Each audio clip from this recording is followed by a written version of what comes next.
and certainly more than the orange people has ever done when they had the reins of this country. When we say we are doing more for you, it means that we have done things for you that nobody else has done. For example, the lowest unemployment rate in the history of Jamaica means more jobs for more Jamaicans than any time before. The lowest poverty rate in Jamaica's history means more opportunities for you to build wealth and uplift your families than any other time in the history of this country. The lowest murder rate in 30 years means safer for communities for you and your children over the past 30 years. 8 straight years of no new taxes means more money in your pocket so you can decide how to spend it for you and your families. And in healthcare, since I have been in charge of healthcare, we have done more for you than any time before. 138 health centers upgraded or built over the last 5 years. The most significant improvement in hospital upgrades, Cornwall Regional, which was allowed to collapse because of neglect, Western Child and Adolescent, Spanish Town Hospital, University Hospital in the West Indies, St. Anne's Bay, Maypen, just to name a few, the largest upgrade of hospital infrastructure that this country has ever seen, doing more for you under Andrew Holiness and the Labour Party government. More doctors and nurses, almost 3,000 new posts that have been established to put more doctors and nurses in our hospital and health centers. And every one of you, and I know that you know someone in Jamaica who, when them sick and go to the health center, them go to a NHF drug serve window and them get them medication free. 3 million prescriptions delivered to Jamaicans, more than any other time before. And let's not forget, the middle of the greatest global health crisis in 100 years. It's not a pleasant thing to talk about, but it's a reality. We had to make impossible decisions. Under Andrew Holiness as leader, we had to protect lives, keep the health system standing, keep the economy from collapsing.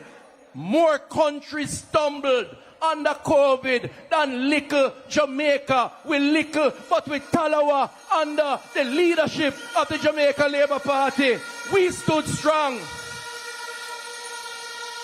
And even though those years of COVID were lost years, your JLP government still created jobs, still built hospitals, still kept taxes down, and still did more for more Jamaicans. That is what we mean when we say we are doing more for you than anybody else in any time of the history of this country. That is leadership you can trust. Now, I want you to be very clear about this theme that you should be proud of. Doing more for you doesn't mean we have done everything that you want us to do. There's still a lot of work to be done. But the reality is that we have done better than any other alternative that is out there, and that is justification to allowing the Labour Party under Andrew Holiness to continue the work and get other things done. We need to be allowed to finish the job, and that's what we humbly ask the Jamaican people to allow us. The PNP said they want to rescue Jamaica. Rescue from what is the question you must ask them. They want to rescue the record number of jobs that we have created, the lowest poverty that we have seen, the largest reduction of crime that we have seen in 30 years. How do you rescue that unless you're going to create more unemployment, create more poverty, and increase crime in this country? I want you to reject that notion. They don't have a track record of doing that. We cannot trust them or their leader and that party to take this country forward. We are at a delicate stage. And guess what? I know me say you can't trust them. to run Jamaica. And them say so. Idiot. You have to face reality. Listen. You have to face reality. That Mark Golden must never become Prime Minister of Jamaica. These realities must be faced. These are realities. These are realities. Mark Golden must never become Prime Minister of Jamaica. I want you to take a guess as to who says so. I know me says so. A KD Knight says so. Them say if Frisch go river bottom and tell you say no go down there, don't go down the labor rights. I'm coming down now because we have to create time for the leader. I want you to remember Finsack, when thousands of Jamaicans lost their homes, their farms, their businesses. There was a company called Golden Bunting and something else who made their wealth, their greatest wealth during that time. Another one of their kind said it was the largest transfer of wealth from the poor to the rich. They were on the rich side. Me and you were on the poor side. And that is another reason why we cannot trust them to lead this country going forward. So I close by saying, I want you to understand what it means doing more for you. You need to go out there and you need to talk to your neighbor and your friend. We choose Jamaica because Jamaica is what we care about. That's what Andrew Holiness' work is all about. We are doing more for you than ever before. And as a result, the choice is clear. Jamaica, the Labour Party, is the best party to carry this country forward. Show our Labour rights. We do so much already, now we doing more. We doing Jamaica Labour Party, yes we doing more. Thank you. JLP doing. Labour rights, one of the most successful general secretary in the history of the Jamaica Labour Party. Easily the most outstanding minister of national security. Halfway through, let's welcome Dr. Horace Chang. Bad boys, what you gonna do? What you gonna do when they come for you? Bad boys, what you gonna do? What you gonna do when they Them no inna my leg, no inna my leg. Them I put a little bit of money and weed no reach somewhere. And after them I lead, no inna my leg. Labour rights. Labour rights. Labour rights, are you ready? Labour rights and all Jamaicans. Tonight we choose Jamaica. Third term loading. Tonight, the Prime Minister and our leader will make a significant announcement. And that will bring to your attention to all Jamaicans the need to make a vital decision. Across tonight, we have labourers from every corner of Jamaica. And Jamaicans are listening from Negril Point to Moran Point, north to south. Because you'll have to make a choice what road you travel. What leader you need to lead you down that road that will take us to a country that is safe, that have good order, is growing and moving to prosperity. You have had the experience. We know one leader that has taken us through difficult times. Leadership matters. Andrew Michael Holiness, Dr. Michael Holiness, took us through the COVID disaster with dignity, with strength and character. And Jamaica came out of it with the fastest recovery in any other country in the Western Hemisphere. Andrew Holiness leads. He has brought the economy back to stability so we can find resources to spend on the problems. Building highways, water supply, hospitals, hope housing for poor people, social pension, what is required to give people hope in their country and a share of the wealth in our country. Andrew Holiness cares. He's concerned And he's committed to giving you a country in which every Jamaican can feel safe and there can be realize their dreams. I'll be short tonight because you're waiting to hear him. Among his talents is that Andrew Holiness choose people that he can work with and is committed to the cause that will follow his leadership. When you look around him, in the leadership of every sector, he found people competent, capable, and ready to assist in leading the country down a path of peace, goodwill, and prosperity. A path in which every Jamaican is recognized and respected. And today I had the privilege of working in a particular area where it needed the guts and political will to build a security force that could deal with the criminal element that run across this country. Crime was rampant. It's the biggest problem we had in my own constituency. I saw the blood. Many weekends, the time it was such that the police never ever had crime scene tape. So I could walk up to the bodies and look on them. Many were slaughtered. My friend is here from Montego Bay, Eroy, Central. When you walk into Norwood in the morning, 5 dead. People are shot in their homes. The homes burnt with some still alive. And I could tell they were alive because I'm a doctor. You could look at the position. You went in the Salt Spring, the stone in the yard was covered with blood. You could smell the blood. Those of our country know what a butcher shop looked like. But the atmosphere was thick with fear and concern by families who had survived. That is the atmosphere that across Jamaica we inherited. But we care, we're concerned. Some of those people only live on the wrong road. They lived in attracting informal settlements where violence producers would walk and they would kill them because they figured they would use cell phone and call police. So we set about to correct that. And our leader, our Prime Minister, committed to do it. He had to invest heavily. There are many things to do, but Andrew Holiness' concern was for the safety and well-being of all Jamaicans. He chose Jamaica. That is the kind of leader you have. And that's the leader we need to continue to lead us. He is the one who we need to lead us through. The job is not finished. Work has to be done. He set out to fix the communities and to fix the security forces.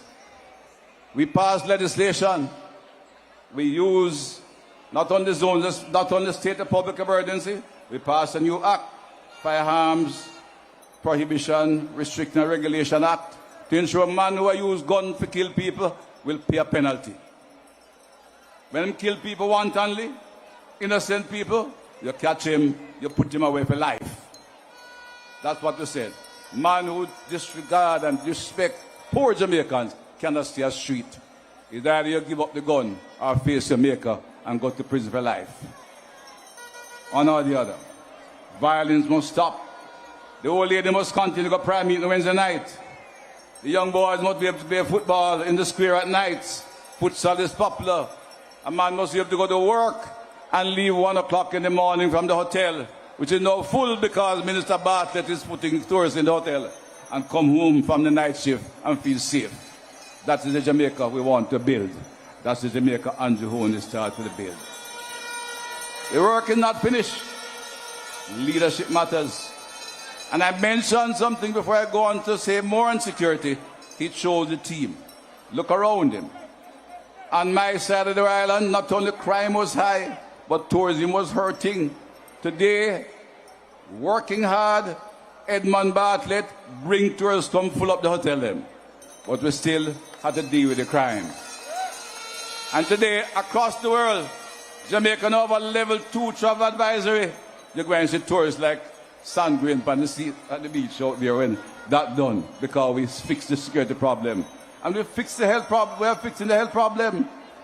The problem that affect Jamaicans, the problem that affect the economy, and Johon is set out to fix them. But the job is not done. And I urge all of you, when you leave here as laborites, all Jamaicans, you listen. The job needs leadership to complete the task. We are at a crossroads. Choose the right road. When you look on one side, you have a man who same can lead, but who going with him? He's not only a lesser leader than our leader, but he have nobody around him. Nobody can lead. One speaker already mentioned it. My leader just celebrate independence. What did he say? Be proud, be bold in the black, green, and gold, the national fabric of Jamaica. Right. Be proud. Well, I said to the other one, him sound like, well, I don't tell you what, I'm not going to say what him saying though. Him sound like a man who go to Bendong Market and look cheap cloth. You know Bendong Market? I said, here we go. We are with the black, green, and gold fabric of the Jamaica flag. That is our leader. He set about, despite of the challenges, to invest in our security forces. And today, everyone out can accept we have a new Jamaica Conservative Force. Same men and women, but with equipment, with confidence, with training, and new men were recruited. We recruited 6,000 officers to add to the force that they have the manpower to reach everywhere. They were out there complaining, you must go to proximity policing, you must do this, you must do that, but they never gave them the manpower. And Holiness said, we need the security force to protect Jamaicans.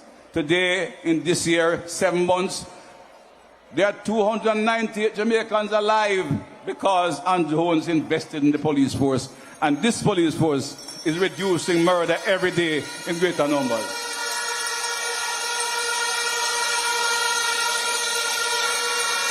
Every Jamaican can feel a little safer, but the job not done. Young men and young women are proud to join the police force. We have trained them well. They're not perfect, but you and I know they show greater respect for Jamaicans. They have been trained in rights, and they are committed to protect and serve law-abiding Jamaicans. But if you get trouble, and you have a fire gun, come in when them call you. Or when them come, they are trained to deal with that. We have prepared, trained, and organized a security force to give Jamaicans safety and to provide an environment that we can not only move our own safely, but build an economy. My friends, my colleagues, and Jamaicans across Jamaica, you have a simple decision to make in the next few days. There are 2 roads ahead of us. One, we have started to build public safety. You can walk, you can go to your prayer meeting again Wednesday night. You can walk to school in safety. I go to a school, you find them up there, send them out by taxi to far away. You can now play at nights, whether the old man play domino on the street light or the young boys that play futsal. And we have started back to give permission for the parties, because we know entertainment is a big part of Jamaica's life. It's an economic activity. And my police officer will say, yes, you can do a water party till midnight. We start again. This is how we are working to restore vibrancy in our community. And the zones of special operation, the roads are fixed. The zinc pens gone. Garbage collection up. Drains put in place. And we're giving titles, new schools, new police stations, and opportunity to train young men. In Montego Bay and Kingston, we started to train young men in driving articulated vehicles, heavy-duty equipment. They get good money, and women can do it too. They get to drive a trailer, you make good money more than somebody in that big office. It is because we are committed to a safer country, to a strong community, and to people who can realize their dreams. Andrew Michael Holiness, choose Jamaica and choose Jamaicans. So, I give you 2 simple messages. Leadership matters. And there's one leader, one man who can lead us on the road to a safer and more prosperous society. And Dr. Andrew Michael Holiness. When the time comes, make sure you put that X beside the bell and reaffirm the mandate for the Jamaica Labour Party and Andrew Holiness. 2 roads. You need a leader to complete the task. If you want safety, reduce violence, increase prosperity, you travel that road with Dr. Andrew Michael Holiness. God bless all the laborites and the people of Jamaica. Again, we will reaffirm our commitment to the Jamaica Labour Party, to Andrew Holiness, for a better country and a more prosperous country. Choose Jamaica Laborites. Third term, my Lord. We do so much already, now we doing more. We doing Jamaica Labour Party, yes, we doing more. Let's have a big honor. Labour rights, let's have a big hand for our hard-working General Secretary and Minister of National Security, Dr. Horace Strang. Halfway tree, Jamaica. Let's welcome now Chairman of this great Jamaica Labour Party, Member of Parliament, Robert Bobby Montague. Mr. Montague. Right now, Montague too happy there. I go get solar light in a tapping. And him a go upgrade water system in a areas like Hamilton Mountain. But Mr. Montague feel leader in a St. Mary, Western region. Yeah, them regular Bobby Villa rock a better. But if you need change to better. Jeffreytown, Charlestown and Stewartown. Bobby, I go upgrade and now let you down. I go build better road from Villa to Grandstone. Wood Park to Derry, now let out Queenstown. Yeah, I go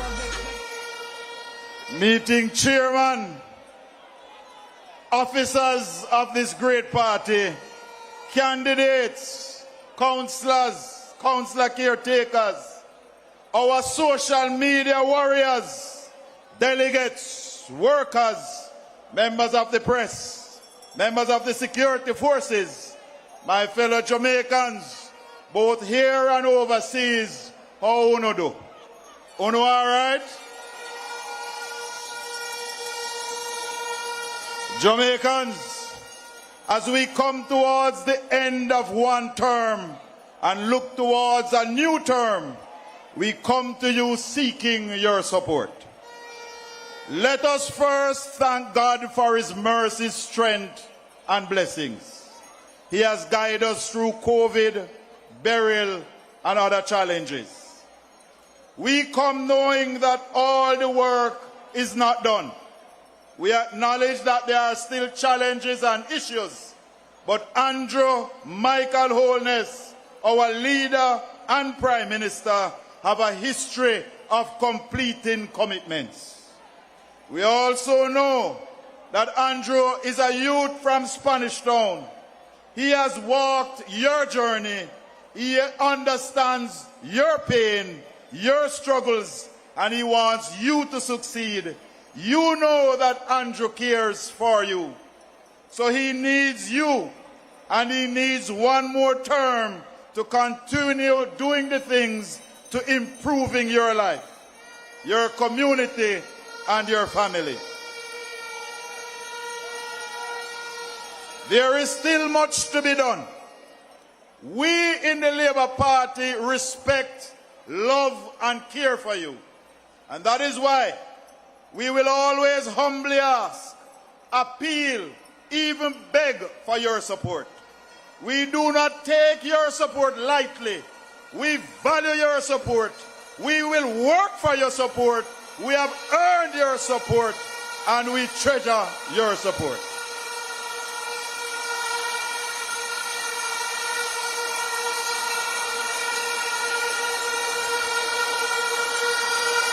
We are not like others. We are not like others who think they are entitled, so they don't have to tell you what their plans are. They don't have to discuss their plans with you. But we in the Labour Party, we listen to you and make adjustments based on your suggestions. We have worked hard on your behalf, and you have seen the results. We come now with bold new ideas, seeking your support. We together must unite and face the future. We must embrace new thoughts and ideas. Look afresh at old methods and support Andrew Holiness when critics say we can't do what we must do. We are Jamaicans, proud and strong. It is that creative spirit, that boldness that has led us to where we are. Andrew Holiness and the Labour Party in the new term will be taking special emphasis on rural Jamaica. And we want to discuss some programs with you for rural development. We commit to utilize artificial intelligence and its possibilities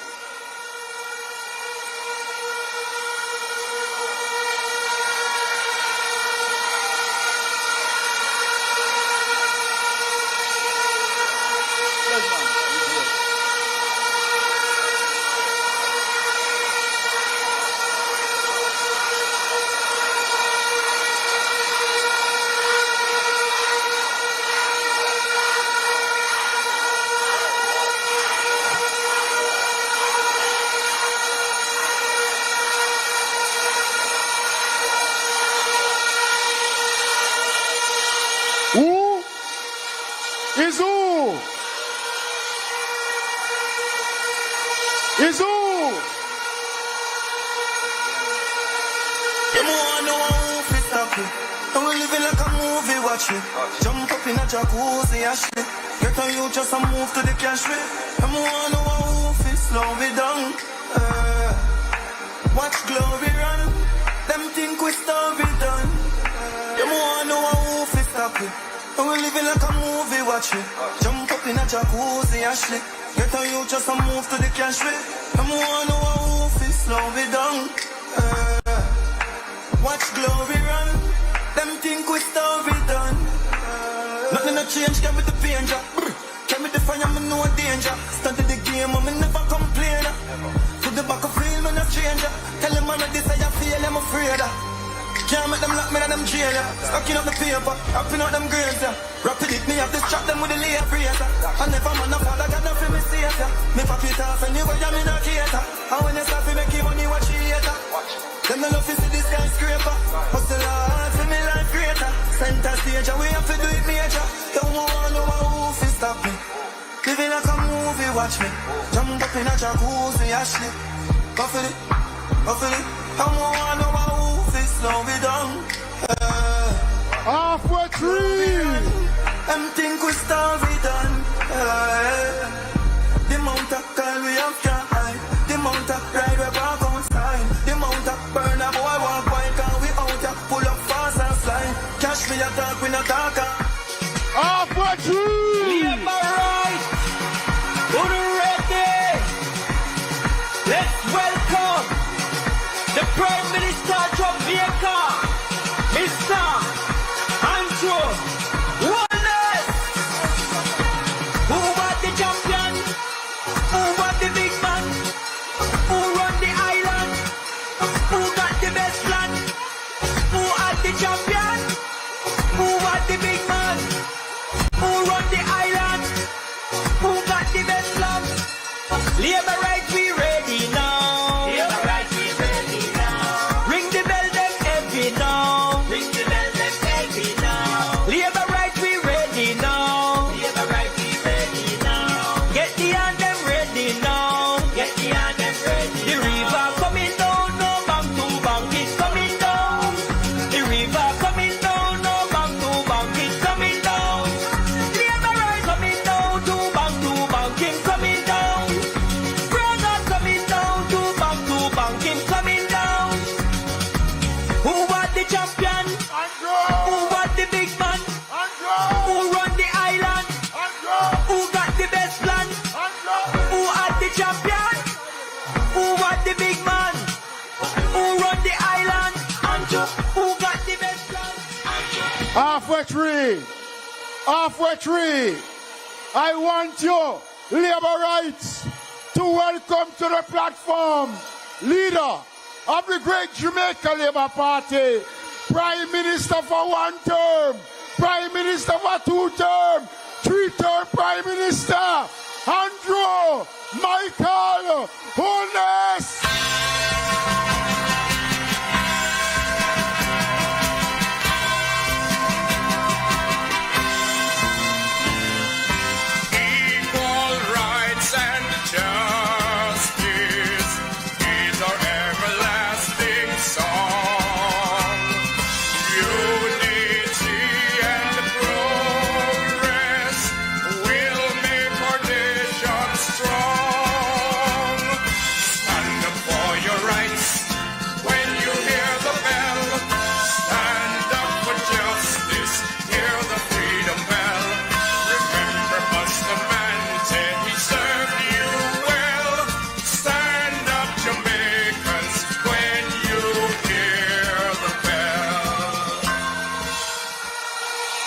Labor rights. Labor rights. Whoa. Whoa. Andrew come. Party chairman.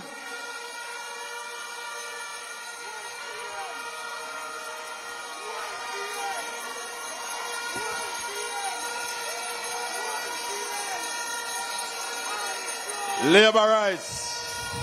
Labor rights. Mr. Party Leader, I beg you come here 1 minute. And I want to ask the crowd in halfway tree, what time is it?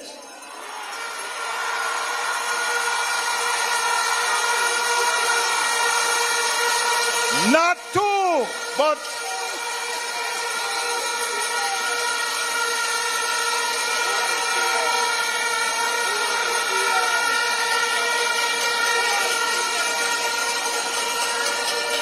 labor rights.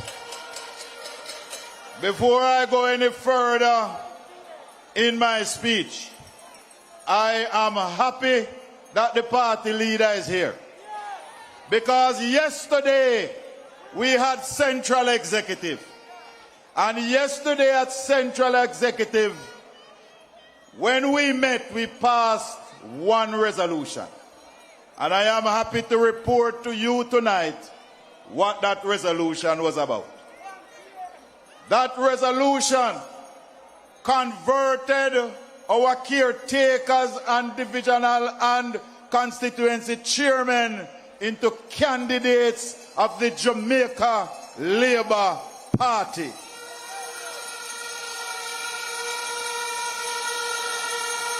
I am happy tonight as chairman of the greatest political party in the Western Hemisphere to tell you, the delegates and the citizens of Jamaica, that the Jamaica Labour Party now has 63 candidates ready to face the public of Jamaica to form the next government.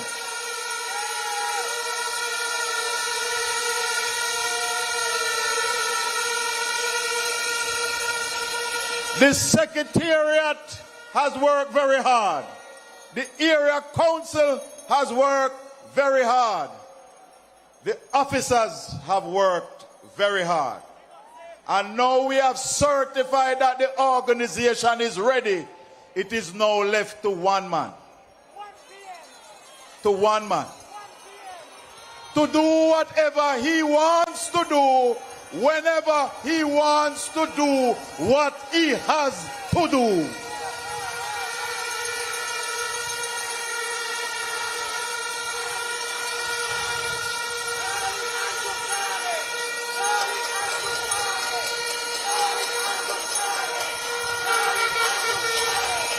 A few more minutes. A few more minutes. A few more minutes. And all the people that was betting, and all the people that say Ray, and I say Ray, a few more minutes.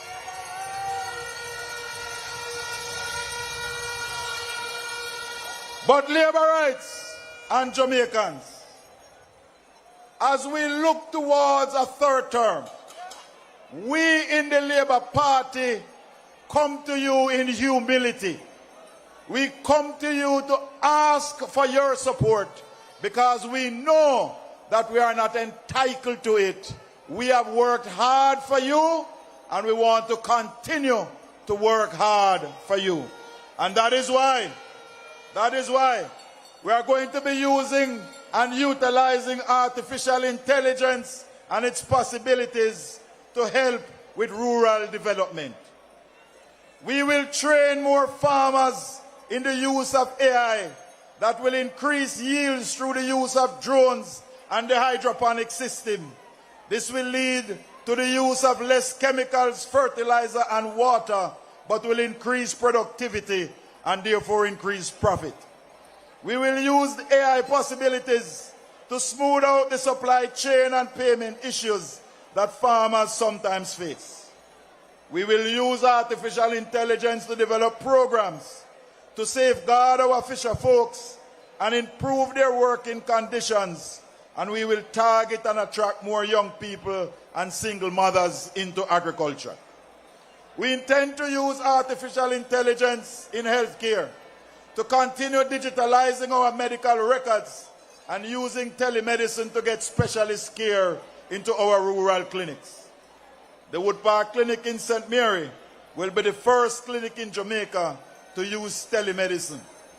We will use AI to make sure all our systems are more efficient, therefore allowing us to expand the range of assistance to persons, especially those over 60 years old. Because it is at that age you need the most medical help, but it is at that age that most private insurance cut you off. Those children and relatives who have to pay for medication monthly know how expensive that medication is.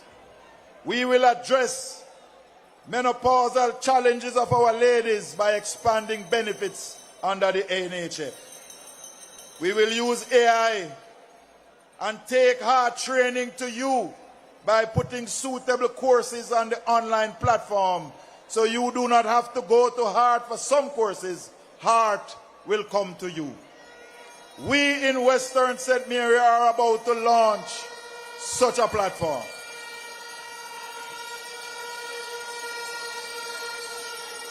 We intend to train more of our people, young and not so young, in the use of artificial intelligence, so that they can use their phones to start a business, how to trade on the stock market, and how to design and build apps. We will use these platforms also to tackle illiteracy in this country.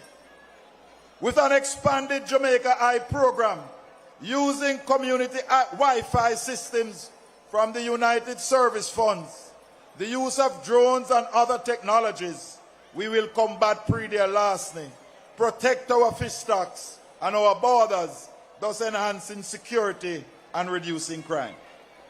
We will expand the use of drones in surveying so as to complete the cadastral map, and with land titling amnesty announced by the Prime Minister, produce and issue more land titles.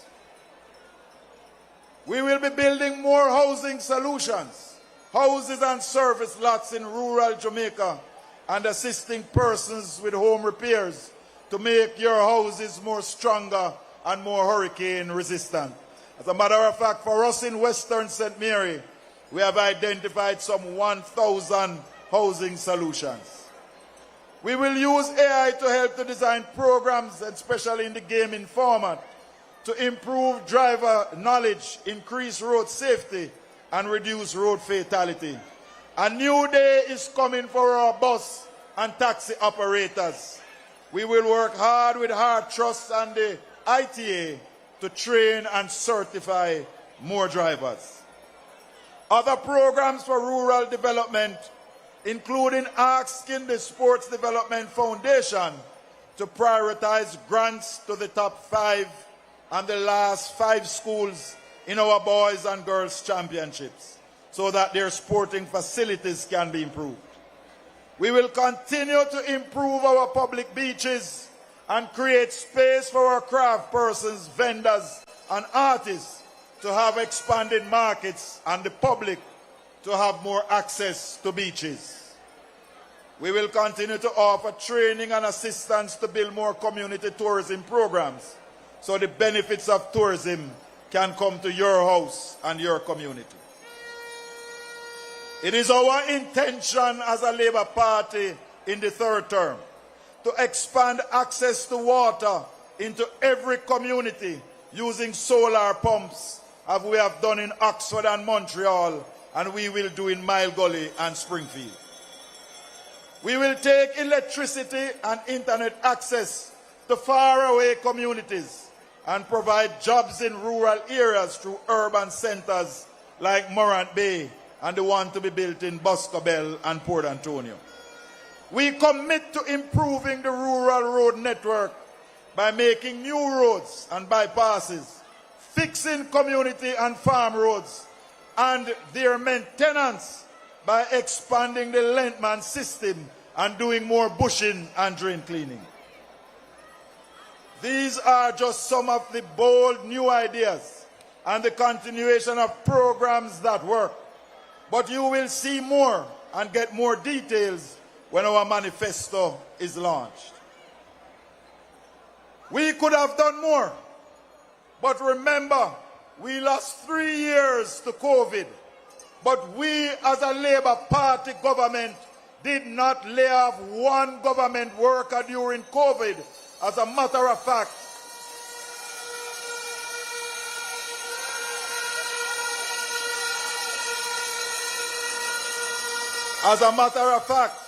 we assisted private sector workers with cash grants, and we had a compassionate grant program. We are a party that cares for the poor. We doubled the minimum wages. We are a party that cares for the poor. We increased the old age and the pension aid benefits for the pensioners. We have made gains. We have come a far way, and we are not going to look back. We therefore must protect these gains. So I ask you all to join the Green Army, to walk the hills and the valleys, the lanes and the streets, to find that elderly couple and to ask them to vote for the Jamaica Labour Party.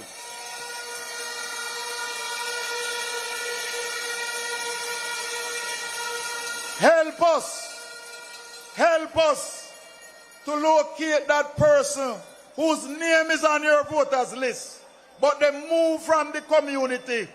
Help us to find them, bring them back, and make sure them vote for Labour. If you are willing to defend and protect the future of Jamaica, land we love, I ask you, whether you are here in Halfway Tree, you are at home, you're in a car or at a bar or overseas, to raise your right hands at this moment. I want you to raise your right hands. And I want you to repeat this pledge. I want you to raise your hands and repeat this pledge. I do pledge to be a worker for the Jamaica Labour Party.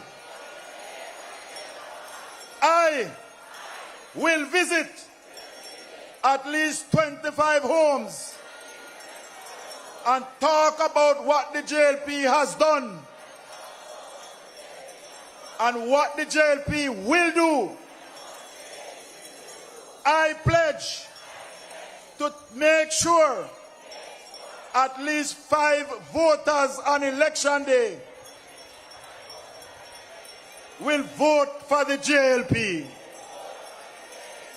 So therefore, by the powers vested in me as chairman, I now declare all of you a Jamaica Labour Party worker. Jamaica no bother fuss no, no bother fight. We did a fi be a Labour right. No shaky boat because a woman will like. We did a fi be a Labour right. The river come down green. My fellow Jamaicans, some people dream of building a new Jamaica. Andrew Holiness and the Jamaica Labour Party, we are building a new Jamaica. We're not dreaming about it. A Jamaica where our young people get opportunities and second chances. A Jamaica where our elders get respect and a good pension. Where our workers get a fair wage and a chance to advance. Where the poor is not left behind. We want to continue this mission. When that day comes, remember to put Jamaica first. Remember to always choose Jamaica. Remember that you and your neighbor must vote for Labour. My fellow Jamaicans, love you. We do so much already, now we doing more. We doing Jamaica Labour Party, yes we doing more for you. JLP doing more for you. JLP doing more.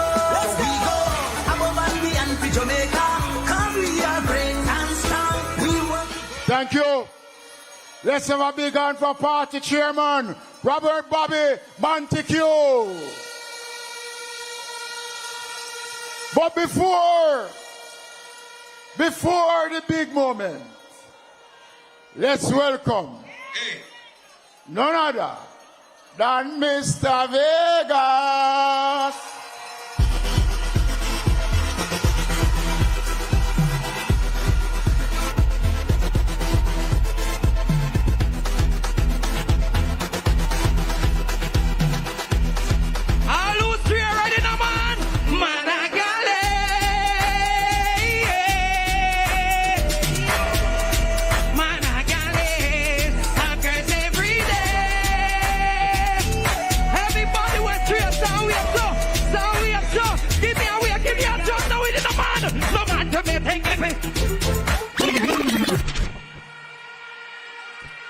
Show Ali Abarais! Give me my rhythm there. Everybody, look sir.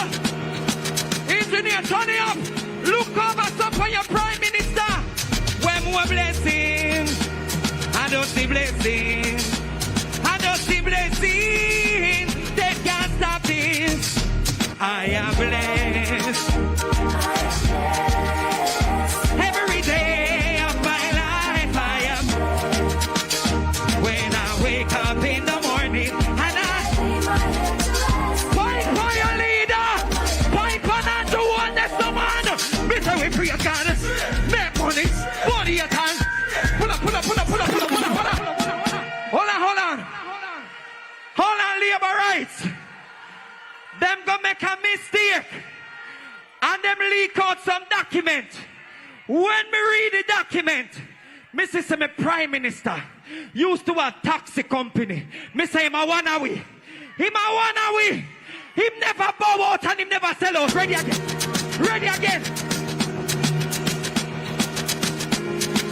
Wave your flags up for your Prime Minister. When more blessing, I don't see blessing. I don't see blessing. From man to never sell out. I am blessed. Every day of my I do all this when I wake up in the morning and I lay my head to every we lead us straight. Ready no man, Mr. We pray God. For bad minds, God knows me. Me love a man. Me follow him, that's how we born. Low. Them did say, them a keep meeting at crossroad. I bluff, them did a bluff. Me leader no shaky. Him not afraid that nobody will so. Every day of my when I wake up in the morning and I lay my and do all this ready now. Mr. Tablet for your boss, him what's up and we. So when the wicked right judgment feed them, look who much here, we are making. So they get that feed don't wait for your door. Hands up from you, now both stand up. Well, I'm me become me friend them. Live up purity, hit up in play. And you all this when you know say you're straight. I am.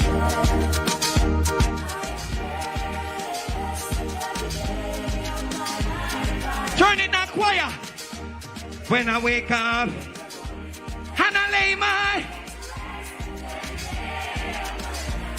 low and you in this place and you your place every day. When I wake up in the morning and you if you know your leaders to your gentleman, Mr. We pray God, make money. Love you.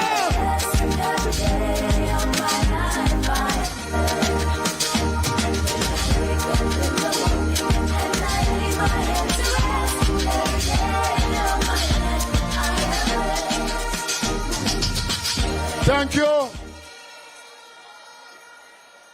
Jamaicans. It is my distinct privilege and honor at this time to bring to address the nation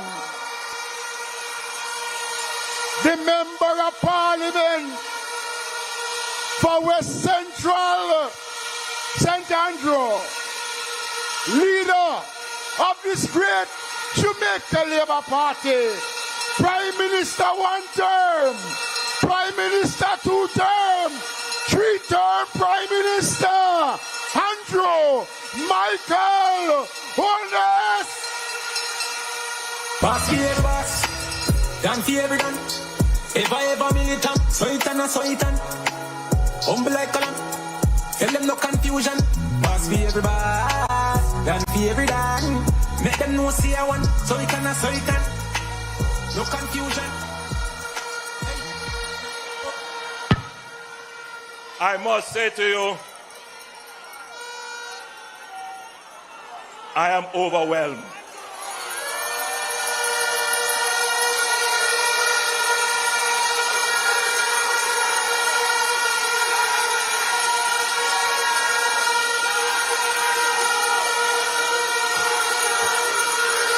I reflected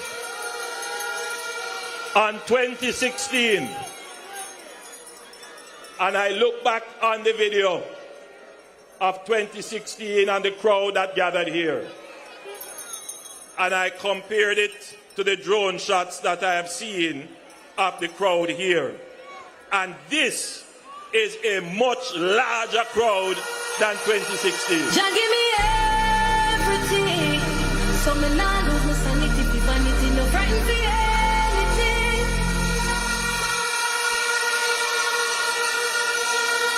It is an important point to make because governments in their second term usually lose momentum.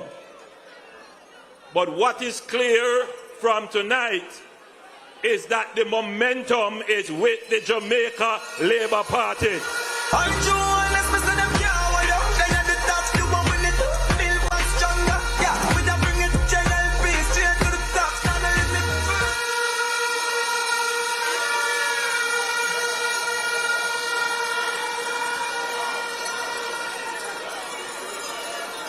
The momentum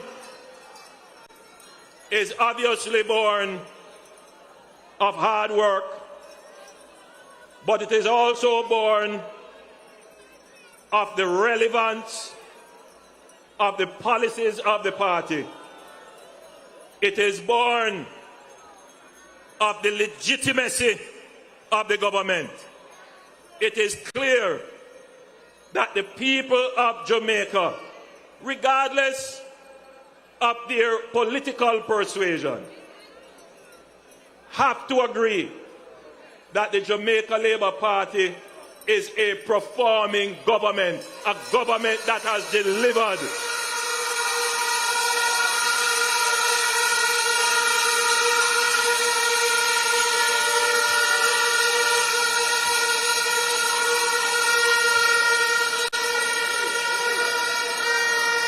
We have been able to deliver for the people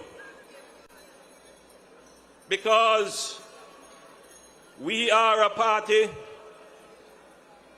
that believes in hard work. We believe that by the sweat of our brow we shall eat bread. That is the ethic of our party.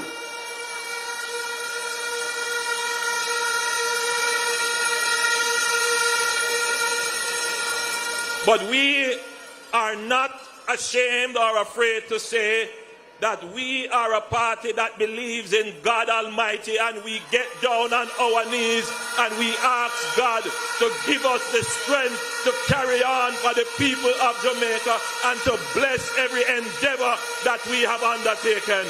And tonight I want to thank God for giving us the energy to continue and giving us the vision and the foresight to see the plan through for the people of the country.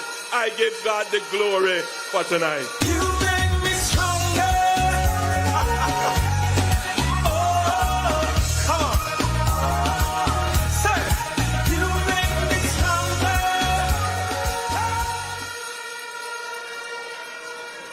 want to thank God for my family, my wife Juliet and my 2 sons, and my mother is also here with us today.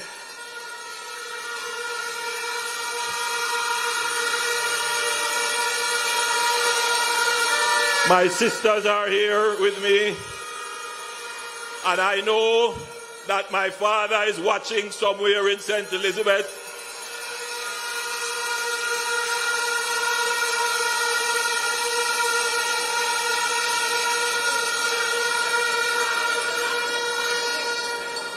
And I have had the privilege of working with some of the best Jamaicans, some of the most caring, some of the smartest Jamaicans who have served Jamaica.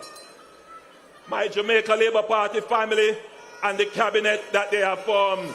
I want to tell them thanks as well. Family, I me say family.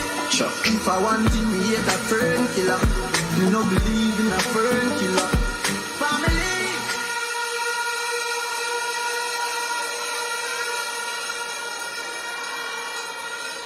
And I want to thank you, my family.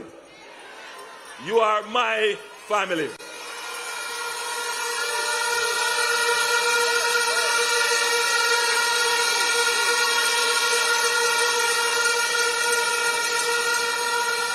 The struggles that you have gone through or are going through, I have gone through them, and I am going through them with you.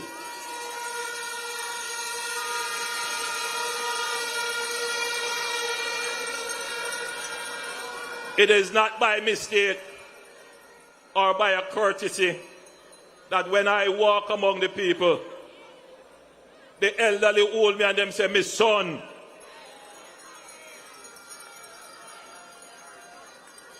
People my age say, "My brother." And the young people them say, "Uncle."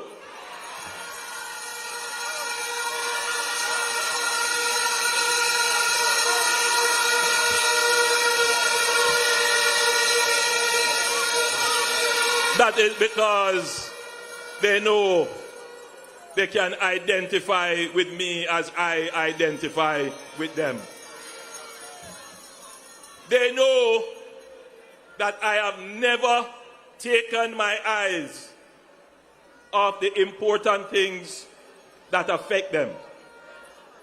They know that. And they know that if I say I'm going to do something, I'm going to do it. And if I change my mind and say I'm not going to do it, I'll come and tell you I'm not going to do it.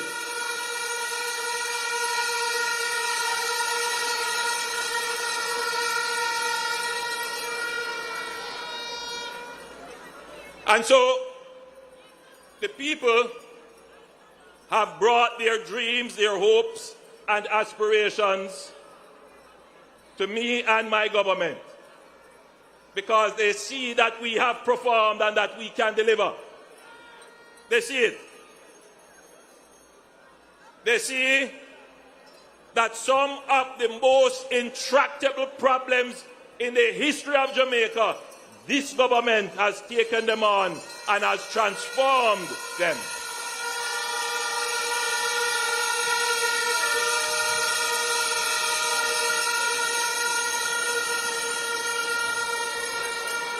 Take crime, for example. When I was a much younger boy, I was coming home from work with my mother. My mother used to work at the NIS office in Spanish Town. And I would walk home with her from Spanish Town to Ensom City. Those of you who know the distance, a few miles of walking. And we reach a point where some gunshots start to fire. This was coming up to the 1980 election. And I'll never forget it. Myself and my mother, we had to run and duck. You remember that, mommy? And it stuck in my mind that Jamaica should not be a place of violence. It shouldn't be. It should never be. Because we are such a peaceful people. We are such a loving people. We are known for our hospitality. But this kind of violence has crept into our culture. Today, I heard the sad news of a policeman and his family who was attacked and his wife killed, and I want to send my condolence to that family. I know that the police high command is working on that case, and I have no doubt that those persons who committed that heinous act, that they will see justice and swiftly.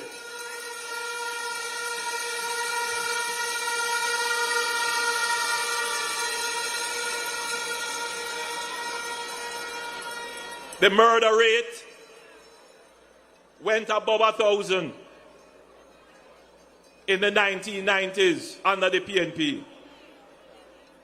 And it has stayed there since.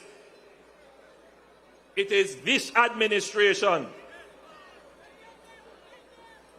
that will bring the murder rate below 1,000. In fact, we are targeting to go as low as 800 or even lower. And we have not done it just this year. We have been bringing down the murder rate for the last 3 years. And we intend to make Jamaica the most peaceful country in this region. And we know we can do it, and we will do it.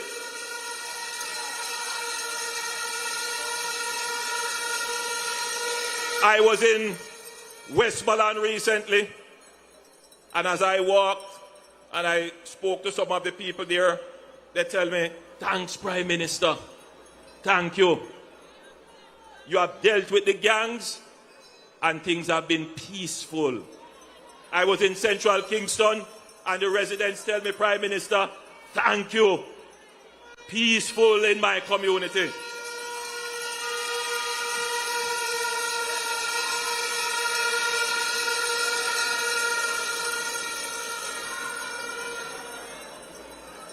Housing.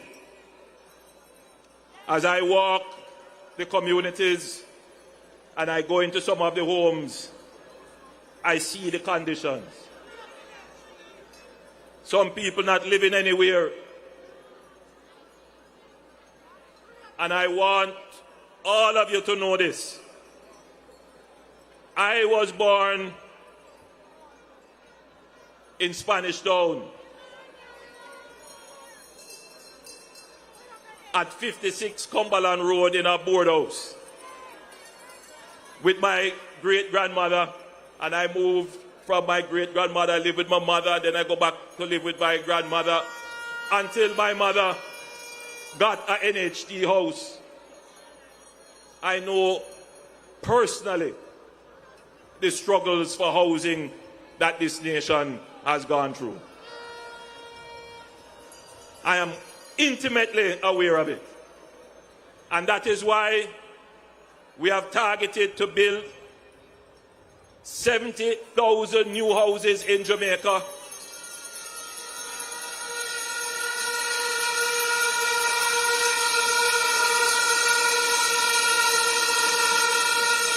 And we have programmed that 70,000 houses, well programmed. The NHT has already programmed 50,000 of that, and the HAJ and the new social housing program, in addition to what we are building in Bernard Lodge, will complete the commitment of 70,000 new houses. Tonight, I repeat the further commitment that our next government will put in train another 60,000 new housing solution for the people of Jamaica.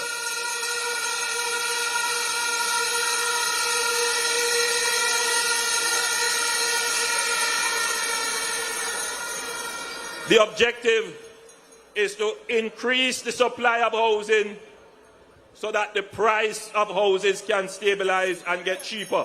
That is the real challenge.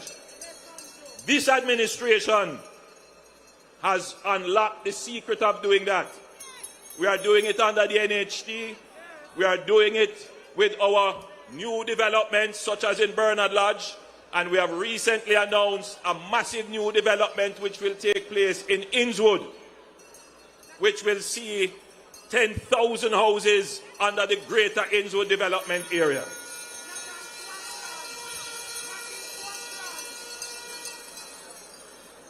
We will also launch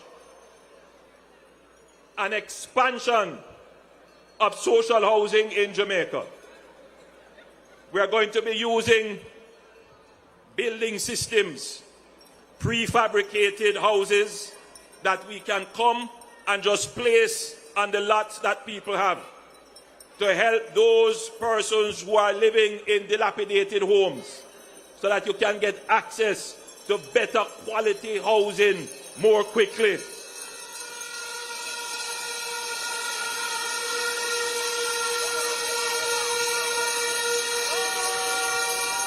We have now perfected the new social housing program.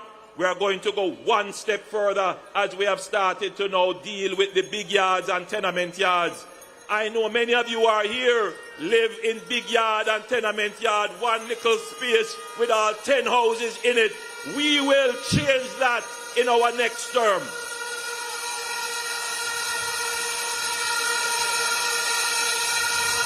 That is not a promise. That is a commitment because we have studied the problem, we have put the systems in place, we know what to do, and we have the financing targeted for it.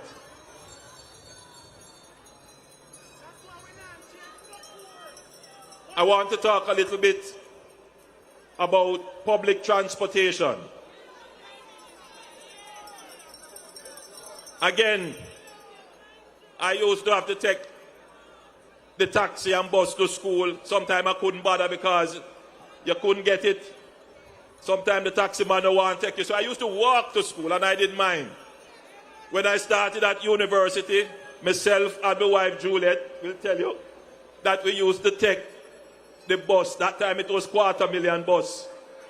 Right? It's from Spanish Town to university. We know the Jamaican struggle. No gold spoon, no privilege, no tapanaris.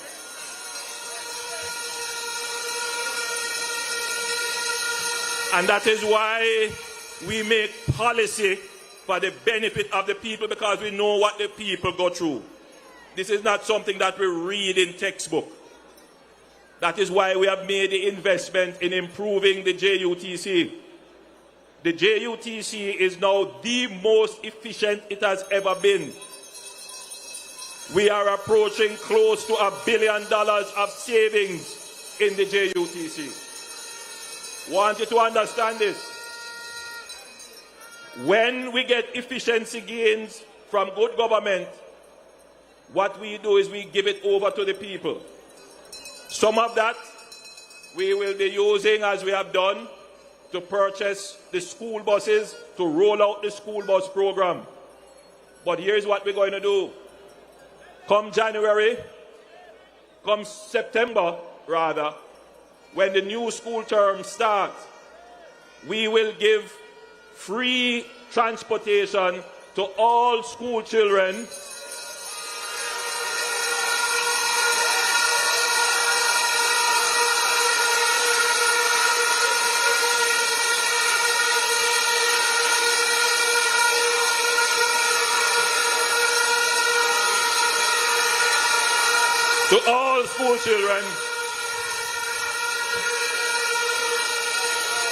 from September to October. And this will also include all tertiary students with ID will be able to utilize the JUT services free of cost for 2 months.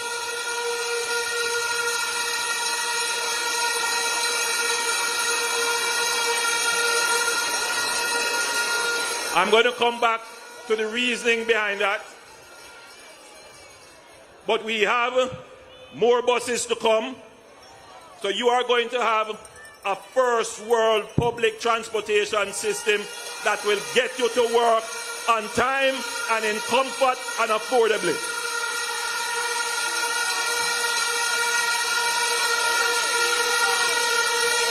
This is a part of our productivity thrust. If you want people to be productive, get them to work on time, get them to work in a good frame of mind, and take away the worry about cost of living, which transportation is a major part of cost of living.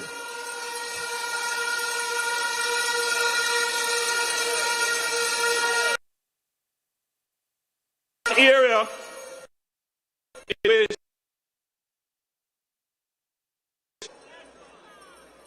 is garbage collection, public sanitation. I am not pleased with how my country looks. I'm not pleased. But we have done quite a bit. In fact, we have done more than the previous government. We have refleeted the NSWA with over 100, including tipper trucks and crane trucks, coming.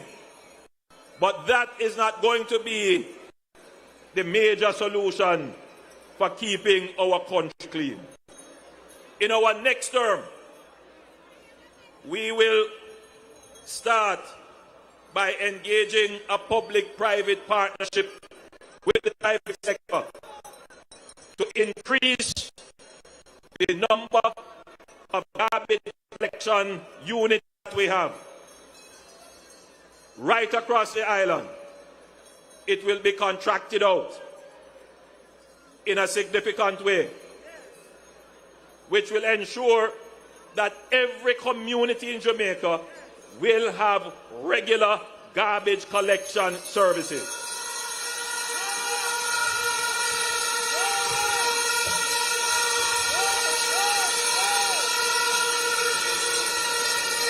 We will build a new sanitary landfill. We have already identified where that will be, and we have done the work on that. And we will decommission Riverton City as a dump as it is.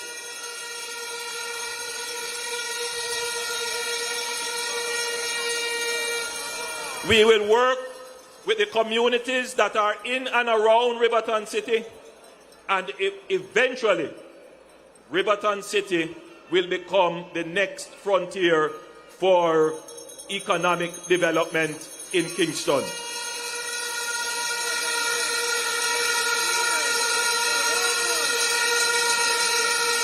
If we are able to do that, decommission Riverton City, clear it up, take off the rubbish off it, and make those lands available. It will take time. But if we do that, we immediately improve the health of the people of Kingston, because that, I hate to call it a dump, but it's not a landfill, it's not a properly managed area. But the toxin that releases every time there is a fire, and generally has a general impact. And just by doing that, we can improve the health of the people. But the big thing that we're going to do is to introduce a massive program of recycling of waste, which will include the separation of garbage and to turn waste into energy.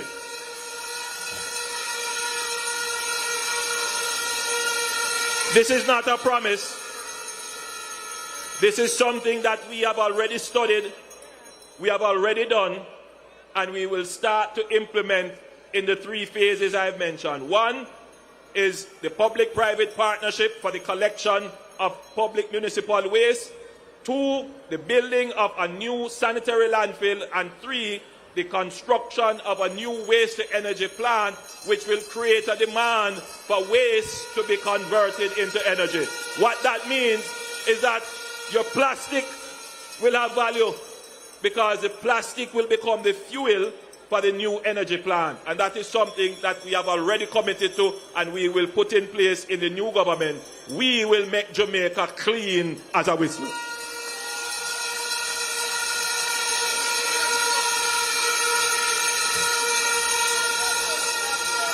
I also want to talk to our young people because as I surveyed this crowd, they have drones flying over and I'm looking at the footage.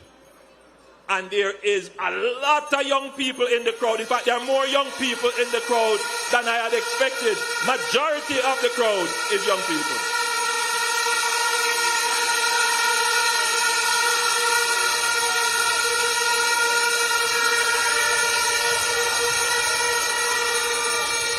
And I want you to be assured that this is the party for you. We are the party that is best for young people.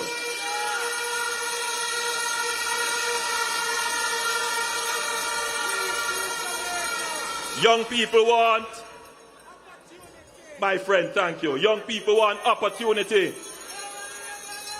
They want education. They want employment. They want access to start their own business, whether it is in the creative enterprises or in manufacturing or in agriculture. They want opportunities. And so we have started to repurpose HEART to focus on providing our young people with not just skills, but with the opportunities to convert those skills into economic benefit.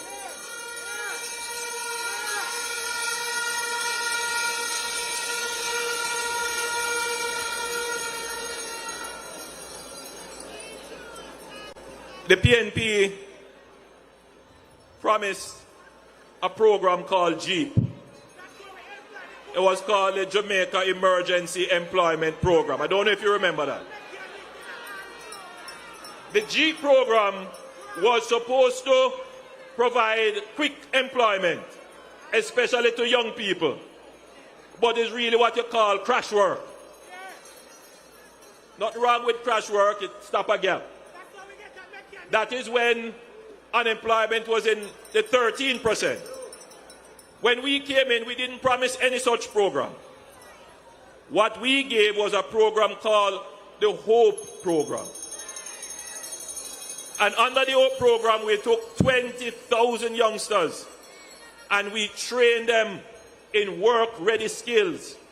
And it always gives me so much pride when I meet them. Recently, I met one young lady who said, "Prime Minister, you don't remember me." Well, I can't remember 1 out of 20,000, but she said, "You came to where I was training. I was learning to stitch and sew." And she says, "I now have that skill. I do my training, my stitching and my dressmaking. But you know what? The other skills that I have learned, I am now a travel agent."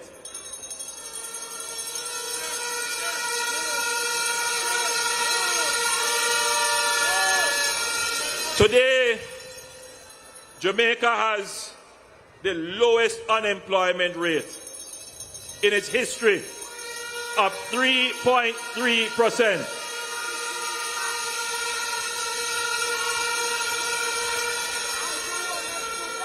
I want to draw an analogy. Someone sent me a note, and I just want to point out that note. We are just reaching 3.3%. We have never been 3.3% unemployment in Jamaica. In 1978, Singapore, listen to me good now. Singapore is a country the size of the parish of St. James. It has currently about 5 million people. Jamaica has about 2.8 million people. Back then, its population would have been the size of Jamaica now. In 1978, 47 years ago, Singapore had an unemployment rate of 3.3%. In other words, 47 years ago, Singapore had the unemployment rate that we have now. Singapore's unemployment rate is much lower now. But you know what Singapore's per capita income is? Somewhere in the region of about $60,000 US. That means everybody who stand up here, who is of working age, their average income is about $60,000 US. Our per capita GDP, our per capita income is somewhere about $7,000 US. For us to get to $60,000 US, it means that we have to keep our people employed for the next 47 years going forward. It means that you have to have an economy that is working, an economy that is properly run. You cannot take any risk with the economy. The PNP has never run the economy of this country well, and if they ever get a chance on this economy, they will destroy it as they have done every time they have run this country.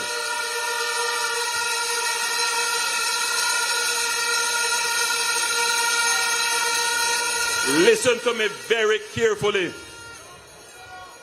Jamaica needs to stay on this path for the longest time so that all of you here, you might not be satisfied with the job that you have, but how development starts, it starts with you getting an income, and you stay with that income, and you build with that income, and you save with that income, and you improve yourself till you get a better job, and the economy does better, and you do better. That is how development happens.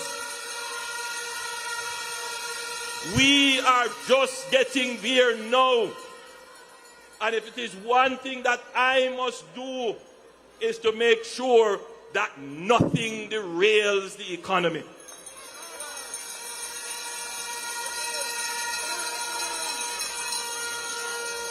The PNP have spread a notion that the economy is for the big people.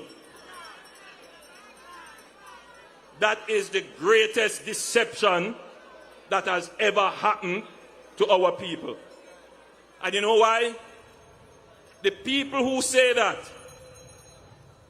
are the people who have benefited most from the economy of this country.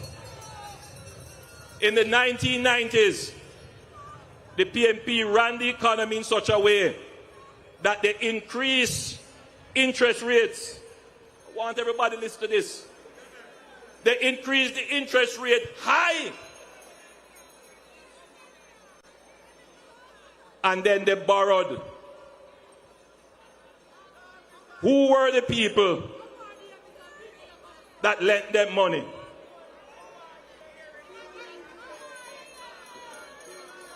They are in Parliament today. They benefited. They built a business on the high interest rate policy of the PNP.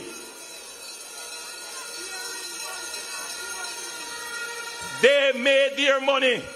Those tapanaris made their money on the backs of people like you, because it is the taxes that you paid that pay the high interest rate to those people.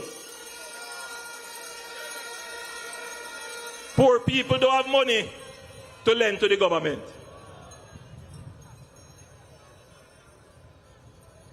It is those people who had the investment houses that benefited, and then now they want to come and pretend as if they never benefited from government. They benefited from the bad economic policies which affected you.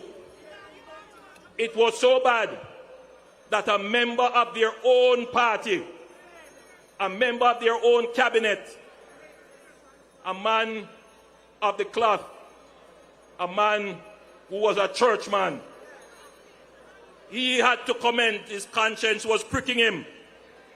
And he said, this policy of the high interest rate was the greatest transfer of wealth from you, the poor people, to them, the man who claimed that he is a Tapanaris.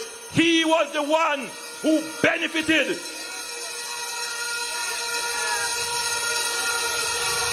No poor person in Jamaica should ever allow that man to touch the economy, because he and his friend will go back to the high interest rate policies so that they can benefit from it and continue where they left off, of transferring wealth from you to their coffers.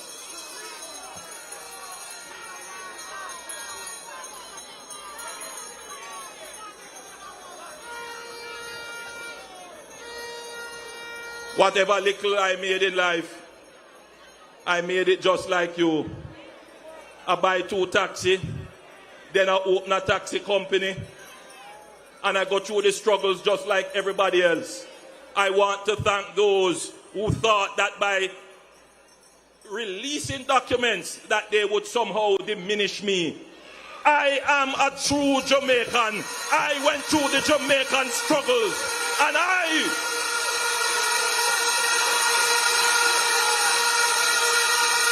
never made any money on the backs of the Jamaican people. I never made any money off of government. When it was proposed to increase my salary, they go around and tell lie. A man in a bar and say, oh, me make $28 million. I said, really? You never realize that I didn't take any salary increase. My salary today is about $9 million. That's what average salary. The other man who claim him a Tapanaris, who claim him not need no money from government, him take it. And you don't know when him doing it. But I never take it. Who is truly for Jamaica?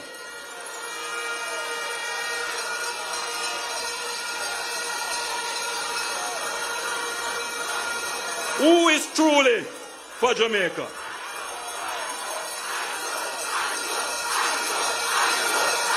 Me nah sell out my friend, nah but this my friend. Be a blessing me send. Please your guide and protect them. Nah sell out my friend, nah but this my friend.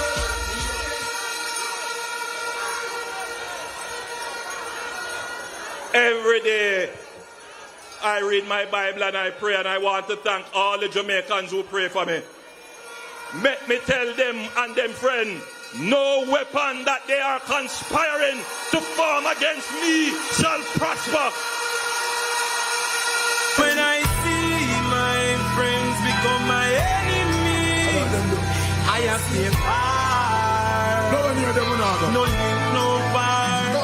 Cause I know dirty heart can't sweep it through. They are like the trees they can't.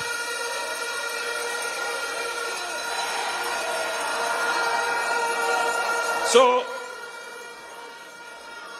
you know, I am you, and you are me. We are one. I will never do anything to harm you. We have gone through the same struggles.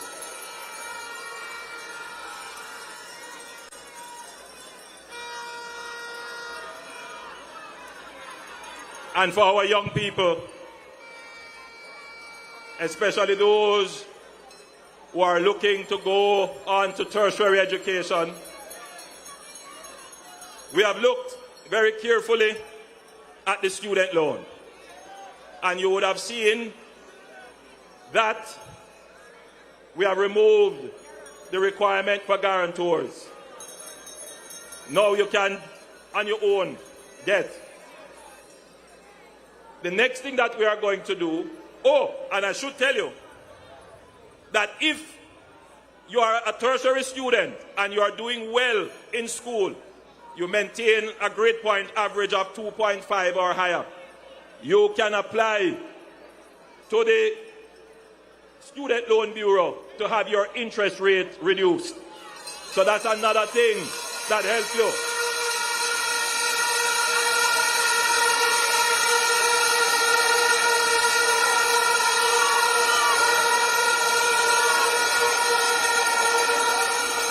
Recently,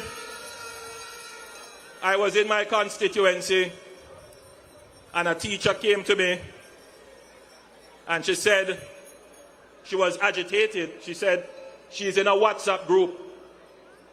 And in that WhatsApp group, the PNP are promising to write off the teacher's student loan. And she bought into it. And she said to me, Prime Minister, you have to come and do something better because this is something I believe in. But it was quite, you know, there were other people around. And I was trying to explain how the student loan works. And a youngster behind me, quite providentially, because I was just talking to another person who was saying that she wants her daughter to go to university, but she can't afford the university fees, and I was pointing her to the student loan.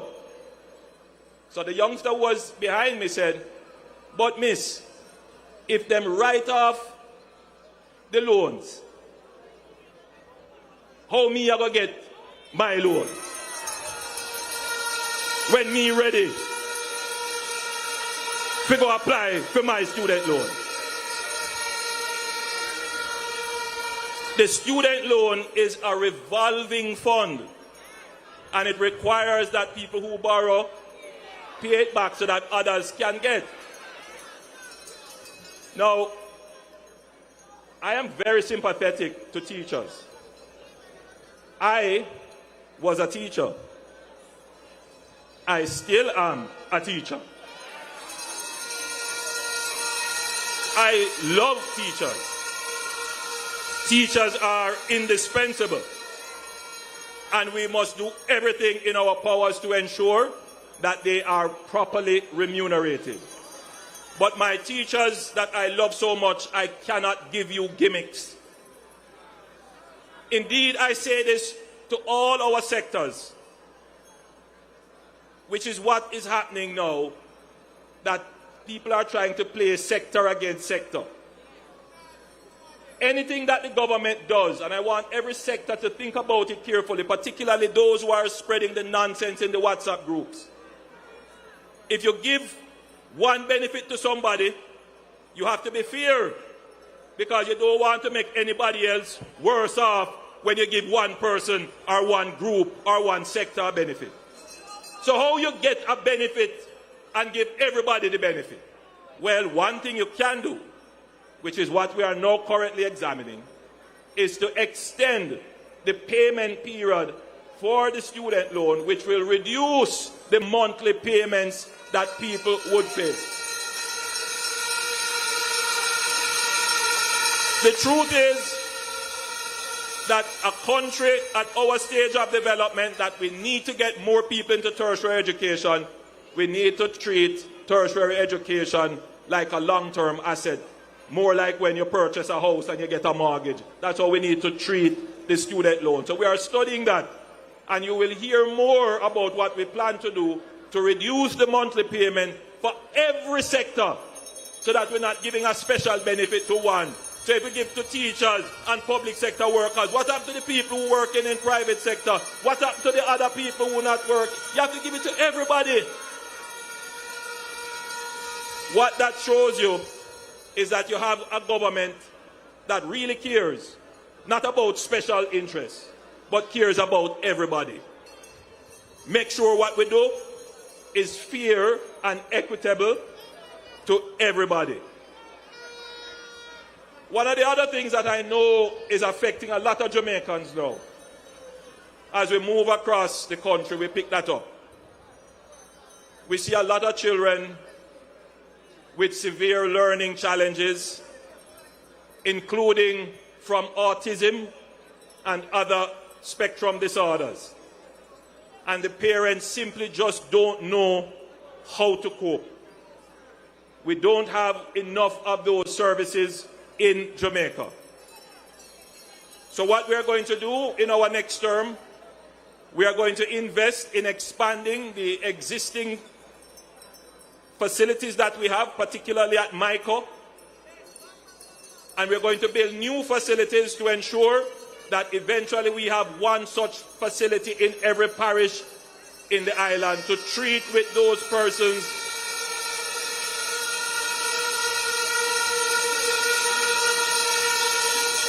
and households who are suffering. Many of these lives can be made meaningful, they can contribute, but they need the right facilities, they need the right therapy, and they need the right care. And our government cares and will provide those services and facilities.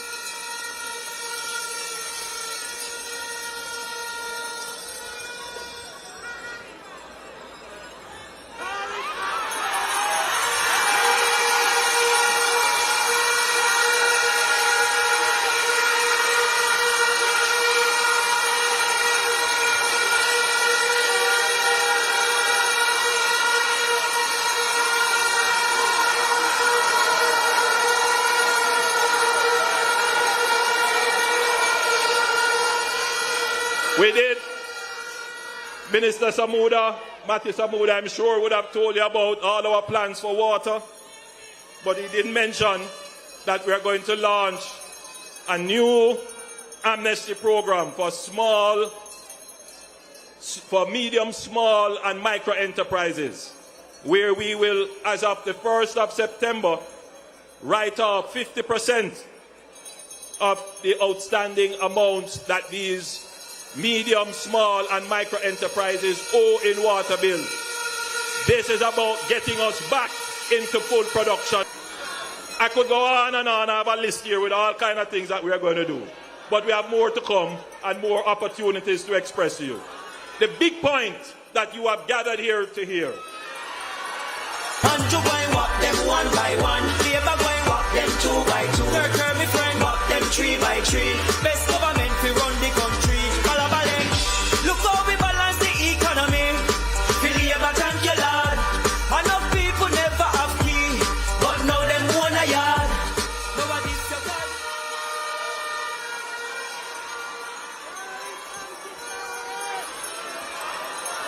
I don't need to tell you that this is the best performing government in the history of Jamaica. Them can't run, them can't hide, them can't do what they labor right, never mash them up. Yeah, labor right, why mash them up? Whoa, them can't run. Everywhere I go, I tell you something. Look, we produced a book with all our achievements. 250, we have about 1,000. But we couldn't put 1,000 in a booklet. You know when something is valuable, when you walk around and you give it out to people, you don't see them throw it away on the floor. In fact, when I go to people's houses and I'm doing my house to house, they ask me, Prime Minister, give me one of the books them now. We have had to print another set of the books because the first amount that we print, finish off, everybody take it, and everybody want the next set. So we still have, and we're going to be giving that around. The PNP has no answer to that. I think that argument is settled in your mind, that the Jamaica Labour Party is the best performing government of any time in Jamaica. Choose Jamaica for better communities. Choose Jamaica for our prosperity. Choose Jamaica. But you can be assured that the Jamaica Labour Party is the strongest, most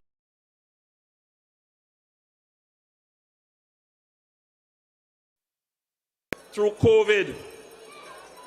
We took this country through Hurricane Beryl and several tropical storms, through supply chain crashes, through high inflation, and we have not missed a beat.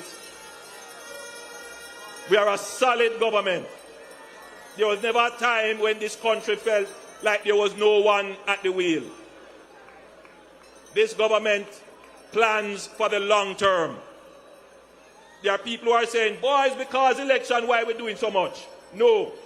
If you check back our Facebook page, our Instagram, our all of them, you name them, Twitter, TikTok, and I know me I cut it.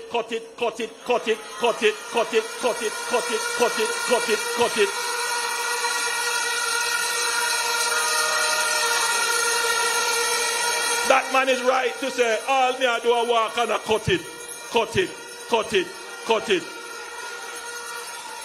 We cut crime, we cut the debt, we cut murders and violence, we cut the interest rate, we cut the inflation rate, we cut taxes.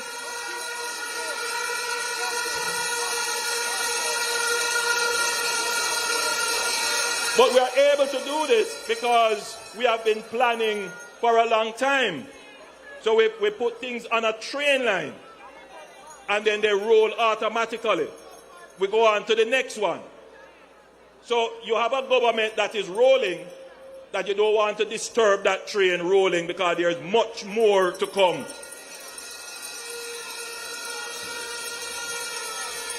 But we are a democracy. And what you see gathered here in your numbers, I want you to understand, yes, some of you, most of you, are supporters of the Jamaica Labour Party. But there are persons here who are not. There are persons who are curious, who come to see. They are just Jamaicans like everybody else. I am sure there are PNP people here as well. I'm sure. Welcome, my PNP friends. Welcome.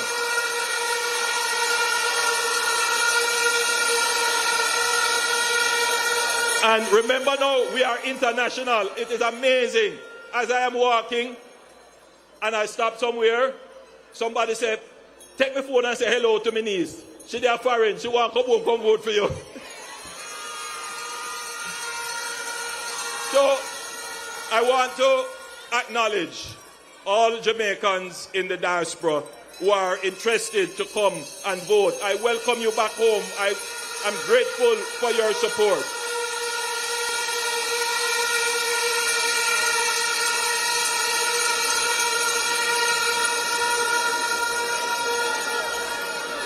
This crowd is a representation of Jamaica. You make Jamaica's democracy stronger. There are many countries in the world where this can't happen. Don't take it for granted. I have to stand here and account to you for the authority that you give to us as the government. And there can be no break in that. The authority is not forever. At a certain period of time, how we use the authority has to be reviewed. Our stewardship must be reviewed by you, the people. There is a classic parable in the Bible about the talents. Some stewards hide the talents, make nothing of it. But we are not those stewards.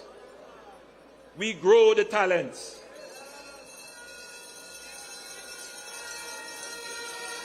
We take the resources and we make them more. We are good stewards.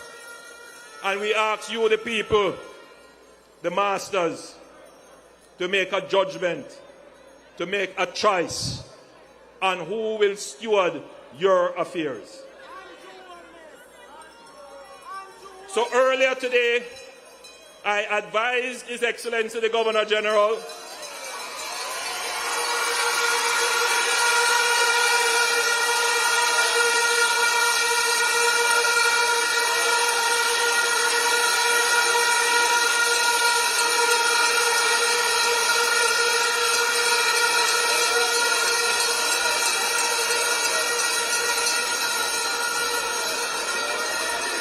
of my intention to announce the general elections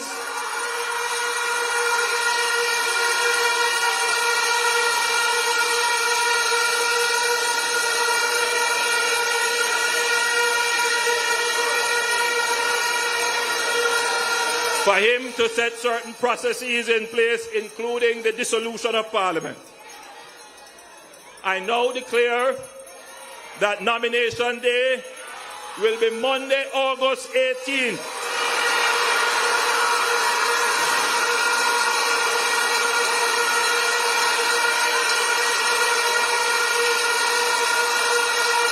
And the general election date is fixed at Wednesday, September 3. Labor right, we ready now. Labor right, we ready now. Ring the bell, them heavy now. Ring the bell, them heavy now. Labor right, we ready now. Labor right, we ready now. Get the hand them ready now. Get the hand them ready. The river coming down, no bank to bank, it's coming down. The river coming down, no bank to bank, it's coming down. Labor right coming down, to bank, it's coming down. Brother coming down, to bank, it's coming down. Who was the champion? Who was the big man? Who run the island? Who got the best plan? Who had the champion? Who was the big man? Who run the island? Who got the best plan? Who was the champion? Who? I also wish to inform you that local government by-elections in the Chancery Hall Division, the Olympic Gardens Division, the Seabright Gardens Division, and the Denham Town Division will be held concurrently with the general election in those constituencies. Labor right, we ready now. Labor right, we ready now. Ring the bell, them heavy now. Ring the bell, them heavy now. Labor right, we ready now. I will ask the Minister of Local Government to formally make the announcement. Thank you, Prime Minister. Just to advise that after consultation on a letter written by Kingston's mayor, we have taken the decision to endorse the announcement made by the most honorable Prime Minister, so all 4 divisions on election day will have their rightful representation.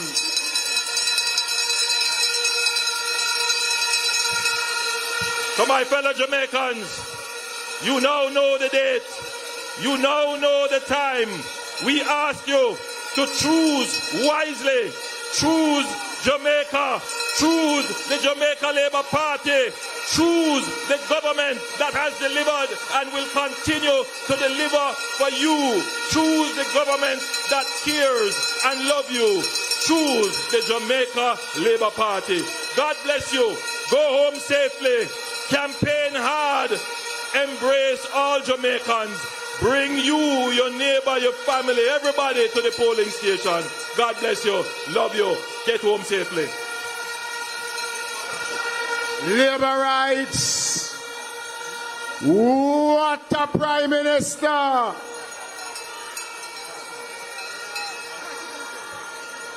We will now close with the playing of the party's anthem.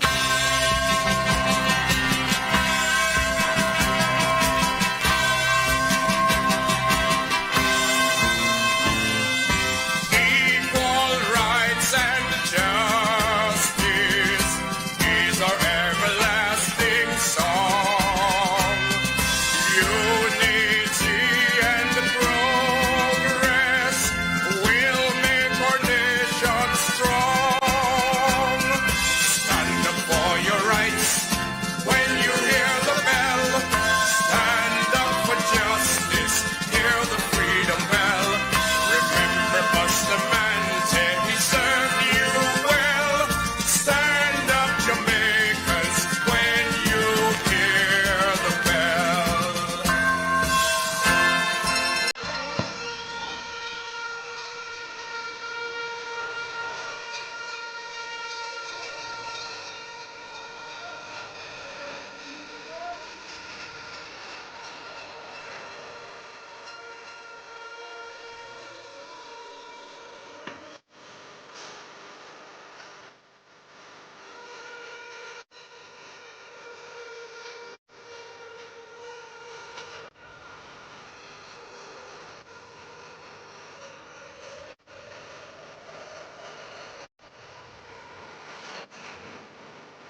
Marching on to victory.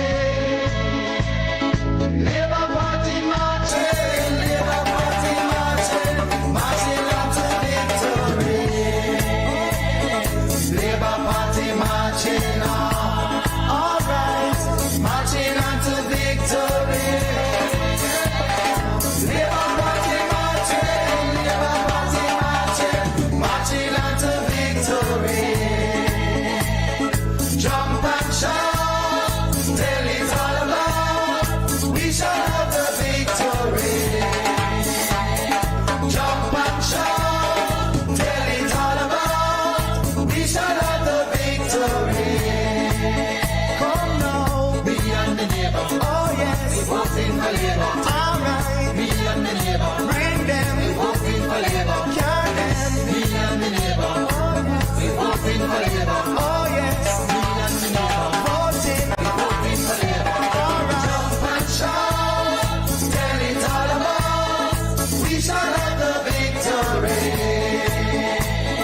Labour Party marching on, all right, marching on to victory. Labour Party marching, Labour Party marching, marching on to victory. Jump and shout, tell it all about, we shall have the victory. Jump and shout, tell it all about, we shall have the victory. Come now, me and my neighbor, all right, voting for Labour. Nation Day will be Monday, August 18th.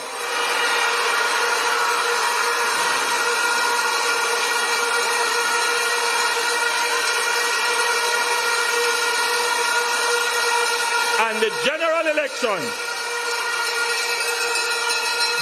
election date is fixed at Wednesday, September 3. Labour right, we ready now. Labour right, we ready now. Ring the bell, them heavy now. Ring the bell, them heavy now. Labour marching on to victory. Labour Party marching, Labour Party marching, marching on to victory. Jump and shout, tell it all about, we shall have the victory. Jump and shout, tell it all about, we shall have the victory.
They're already reacting, and our reporter Dwayne Anderson is live at PNP headquarters with reactions. Dwayne?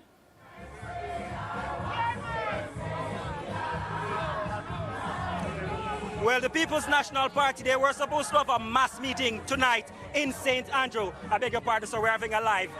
The PNP were supposed to have a mass meeting here in St. Andrew tonight, but because of logistic concerns and safety concerns, that was put off. But in a couple of hours, they've managed to put together a watch party of sorts tonight, and they have everything they need to make a watch party successful. They have the drinks, they have the vibes, and they have the people. And they're making good on their watch party. When the date was announced, they erupted into celebration. They are convinced they are going to win it. A lot of people here were playing Nostradamus. They were predicting August 18 and September 3, and so said, so done. One of the men in the engine room of the People's National Party is Dr. Dayton Campbell, the General Secretary. Dr. Dayton Campbell, you join me here on TVJ. We're live, so I'm really hoping the supporters can behave. Dr. Dayton Campbell, how do you read this date being announced? Do you see it as a Prime Minister cornered in terms of options, or what? He didn't have much options left. I mean, we pretty much told him yesterday that nomination day would be on the 18th of August and election day on the 3rd of September. It's probably the first time in the history of the country that the opposition actually called the election. He was just out of time. The Prime Minister knows that he's afraid to approach the people, and so he waited because he couldn't find a window. We have prepared ourselves and we are ready. The leader is here, he has gone out there and done the work, and we are just excited to get on the ground, and over the next couple of weeks we'll do what we need to do to ensure that when we come back here there will be a much larger crowd and we'll be celebrating. I'm going to bring in the party president. I'm not a little while, but let me ask you in about 30 seconds. The People's National Party, they've had some momentum coming out of the local government elections, but that is sort of like a stamina run. It's a bit the marathon part of this campaign. In another 2 or 3 weeks, it's a sprint. What are you going to do to ensure that you don't pull up and fall before the finish line? Well, any athlete will tell you that proper training will prevent that. We have done the preparatory work and we have gone out there. The level of organization in the party now is at an extent that it hasn't been in a long time. The canvassing, the workers, the training and all of those things. We've just been waiting on this moment. We've already done all our schedule to lead up to the 3rd. The constituencies have been notified for this week when the leader is coming. We know when we're launching our manifesto. All of that has been done. There is absolutely no surprise in this to us. The only thing that was thrown off was our meeting, which we will have on Saturday night. So we are fully ready and equipped to go, and we will deliver a victory for the people of Jamaica because they do deserve better. Thank you, Dr. Dayton Campbell. Obviously, we're pressed for time because our live is short, but I'm now joined by the party president for the People's National Party, Mark Golding. Mr. Golding, step forward a little bit for me, please. Sure. Thank you so much for joining us here on TVJ. Firstly, quickly, what is your reaction? How are you reading this date? Is it a strategy from the Prime Minister, or is this a man who was cornered and really had very few options? Well, I think he had to call it now because he painted himself into a corner. So much so that the General Secretary was able to accurately say last night that nomination day would be on the 18th and the election would be on the 3rd of September. That's unprecedented, where an opposition General Secretary is able to say accurately what the date would be. And it's because he had no options really. And had he been in a position to confidently move forward into an election, he would have called it long ago. But we are ready, we are prepared, we have done the work, our party is united and strong. We've used the last few months to further refine our message of hope for the Jamaican people. The policies and programs that we are putting forward are relevant and tackle some of the deep-seated issues that face this nation and we have to confront and get over if we are to take Jamaica to the next level. So we are very pleased that finally the election is coming and we know the date and we're ready to roll. Our party is united, well organized. We've done a lot of work strengthening the organization of the party. I've been on the road all over the country. The people have taken very well to me and I'm looking forward to running through the tape and forming the next government so we can get the work of the people going. And that is what's going to happen. The Prime Minister used a portion of his address this evening to the Jamaican people to go through some of his plans. You told us that you're going to put out your party's manifesto about Tuesday this week, but just give us the biggest one you can find from the manifesto coming up that you want to put to the Jamaican people this evening. One big thing out of that is a plan or promise from the People's National Party. No, I'm not going to be going into that. You'll hear what we have to say in our manifesto on Tuesday when we launch it. And, you know, it covers a lot of different grounds, some major items and other items of importance as well. And we've been for the last several months developing some of the key points that we want to get across, coming out of the budget debate actually. Issues around housing, issues around land, issues around education, and tackling some of the real challenges that the people are facing when it comes to those things. The health sector we have some strong policies for, and of course governance and the whole question of having a government in which the people can have trust and confidence. We are going into an election with a Prime Minister whose statutory declarations for the Integrity Commission are not certified, who's under investigation for the crime of illicit enrichment. That is unprecedented, unheard of in any democracy around the world, and Jamaican people must judge that when they make, when they come to make their decision as to who they think can take this country forward. Thank you so much, Mark Golding, PNP President, and Dr. Dayton Campbell before him for joining us. As I explained a short while ago, we are really time pressed, but I'll be speaking to them later this evening, and I'll bring a lot more of what they have to say in primetime news and midday news tomorrow on TVJ. But as I said, the People's National Party, not the big meeting they wanted to have tonight, but they do have plans to have a big one on Saturday. But based on what I saw this evening, they were able to get some energized supporters here in a couple of hours and have a party of their own. Reporting from the PNP's headquarters here on Old Hope Road, I'm Dwayne Anderson for TVJ News, and it's back to you in studio. All right, thank you so much, Dwayne. Now, we're going to be talking more about the date in just a little bit with Milton Walker and Earl Moxham. Just to say, though, the Prime Minister was not out of options. It is true that he went very close to the line, constitutionally speaking, but he did have another 5 weeks before Parliament would have automatically dissolved. And as I said, when we come back to talk about the date, we'll talk about more than likely why September 3rd was chosen and therefore why August 18 had to be nominated day. So, it's not really as magical as it's being made to sound. But let's go to Andrea Chisholm, first of all, at JLP headquarters. Halfway through. Thank you very much, Dion. Well, we got the dates, August 18 for nomination day and September 3 for the election day. And we are now joined here in Halfway Tree with the campaign director for the Jamaica Labour Party, Dr. Christopher Tufton. Dr. Tufton, thanks for joining us live on TVJ. I know it's a prerogative of the Prime Minister, but are you comfortable with those dates? Always comfortable. The Prime Minister is our leader, and we have been preparing, and he has guided that process very well.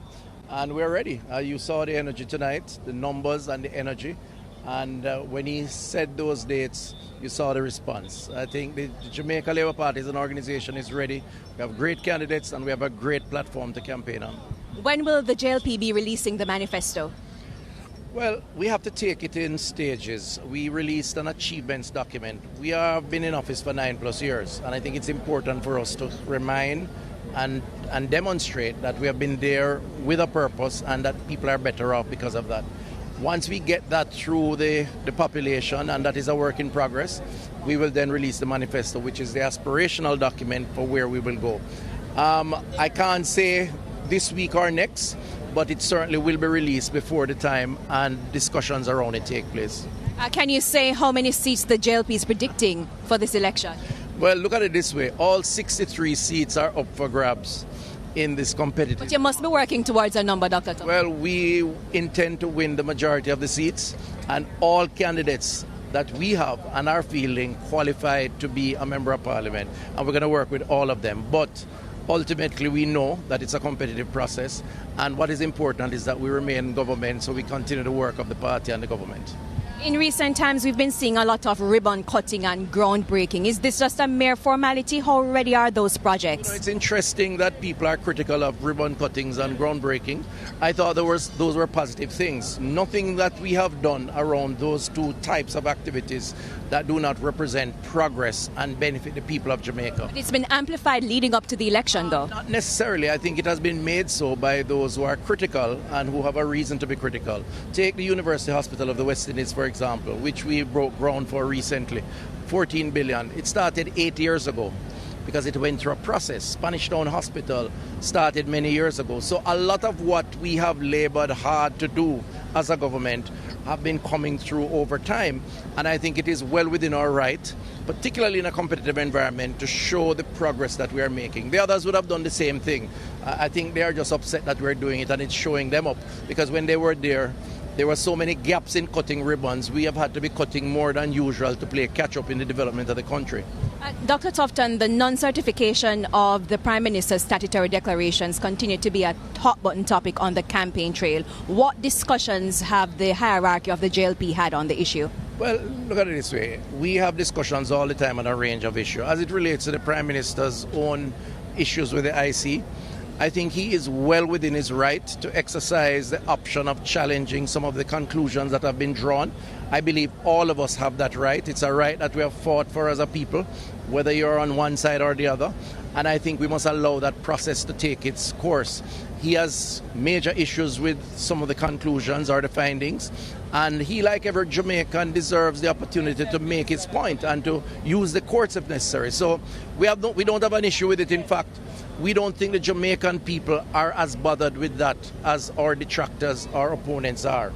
We believe that the Jamaican people are about water, it's about roads, it's about jobs, it's about poverty reduction, and those are the things that we have done well in.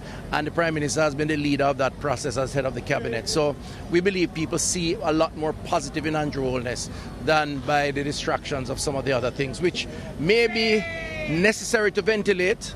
We're not saying that, I'm not saying that, but I think he is entitled to due course just like anyone else. Okay, thank you very much, Dr. Christopher Tufton, the campaign director for the Jamaica Labour Party. Dion, it's back to you.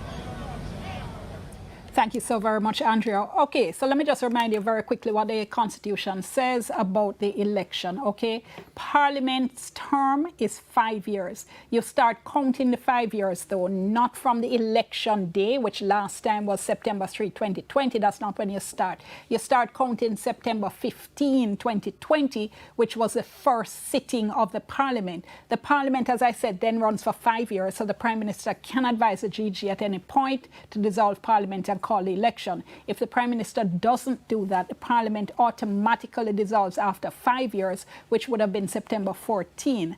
After Parliament dissolves, then there's up to 3 months within which an election can be called. So theoretically, even if not ideally, we could have had an election anytime up to December 14. All right. So Milton Walker with me and Earl Moxham on Zoom. So first of all, September 3rd, I was looking back at the numbers, Milton, and they've only actually been 6 months in which elections have actually been called. And September, we're now going to see 3 elections in September. And all on the 3rd. All on the 3rd. 2007 when Bruce Golding won, and the last one in 2020 when Andrew Holiness won a second term for the JLP, which is, I think, the clear reason why they've gone for September 3rd, and that was the date that we've been hearing for months as the likely election day. February and I think December are also been popular months for calling elections as well. Yes. Earl, you want to come in on that? Yes, well, you and Milton have already emphasized that point. I would just add 2 things. Given the fact that the JLP has been successful on both previous occasions on which we have had the September 3 election, I suppose in keeping with the sort of superstition of Jamaican politics, it is not surprising that the Prime Minister has selected September 3 again. But just also to remind the nation that we also had a September, if you want to call it, we had a September vote in 1961, and that was September 19th, I believe, 1961, when the Jamaican population went to the polls in the referendum to determine whether we should remain with the West Indies Federation or not. Ultimately, they chose for Jamaica to leave the Federation, and again, that was a loss for the PNP because it was the PNP under Norman Manley that had taken Jamaica into Federation and had championed our remaining there. So September has not been very good for the People's National Party historically. Thanks so much, Earl. And I should add, as you say that my numbers were based on since independent Jamaica. So we've had, as Milton indicated, 4 elections in February, 1 in March, 1 in April. This will now make 3 in September, 2 in October, and 4 in December. Also interesting, Earl, in terms of the venue of calling the election, because Prime Minister Andrew Holiness has now called 3 elections, but this is actually the first one that he has called in Halfway Tree, which was a popular venue for his predecessors, P.J. Patterson and Portia Simpson Miller. They always went to Halfway Tree to call their elections, but it's Mr. Golding's first. Mr. Holiness. Mr. Holiness, I beg your pardon, Dr. Holiness. Yes. And it was in 1967 that Sir Donald Sangster announced the election that year in Halfway Tree as well. I don't recall whether, I haven't researched where the 1962 election was announced, but I would not be surprised if it was Halfway Tree as well. I believe the 61 referendum was called in Halfway Tree also. Yes, Mr. Holiness in 2011 was in Mandeville, and 2020 was in Parliament because of COVID. Because of COVID, yes. There were obviously no mass events because of the pandemic. So you couldn't have large crowds gathering. In fact, there were clear restrictions on the number of persons who could assemble anywhere in this country. So it was Parliament. All MPs were in masks. Only the Prime Minister had removed his mask to make that announcement. It was quite odd because it's been a bit of a tradition in Jamaica to have the election announcement being made at a rally, and a mass rally as well. Okay. Huge crowd in Halfway Tree today, Milton. I mean, massive. It was, and as you could see from the drone shots, at one point I was trying to figure out where exactly was the stage, because it was us, and they changed it. Traditionally, the stage has been in front of about where the transport center and a bit above the entrance for Jamaica National. It was the other way around that I think they flipped it. I'm not sure why they did that, but that's entirely up to the persons who are organizing the rally for the Jamaica Labour Party. But that's where the stage has been in the past traditionally. Mm-hmm. A lot of emphasis, Earl, on. We've been hearing from the JLP on their achievements, and we heard Dr. Tufton just now also speaking to Andrea make mention of that again, so that's what they're concentrating on now. In the Prime Minister's address this evening, though, we did hear him make mention of quite a few things he said his administration plans to do in the next term. Anything stood out for you?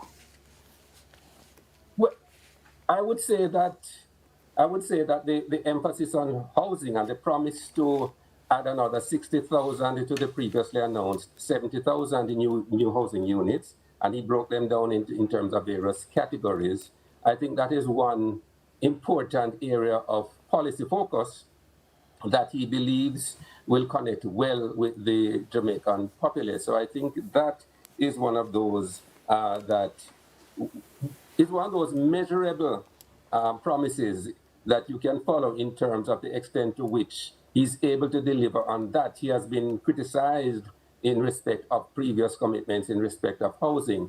And like I say, it's one of those that you can easily track. So I found that one to be very interesting. I just want to go back to the question of venues, Dion, and twin that with the question of crowd size, because it was in Montego Bay rather than Kingston that Michael Manley announced the 1980 election, and he was so impressed with the crowd that turned out that he made the famous 100,000 strong cannot be wrong, and he could not have been more wrong that year.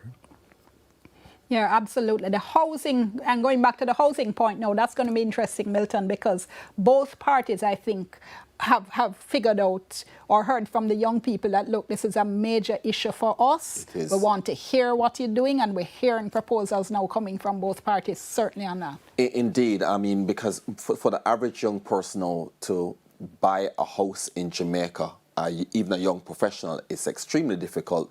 Housing prices are through the roof, and the part of the challenge is that the country, we're just not building enough housing units each year, and for them to come in at an affordable price. Of course, developers will tell you that the price of land is a big factor in what pushes the prices up, but we cannot have a country where a young person leaving college or working a regular blue-collar job and earning, a decent income simply cannot afford a house.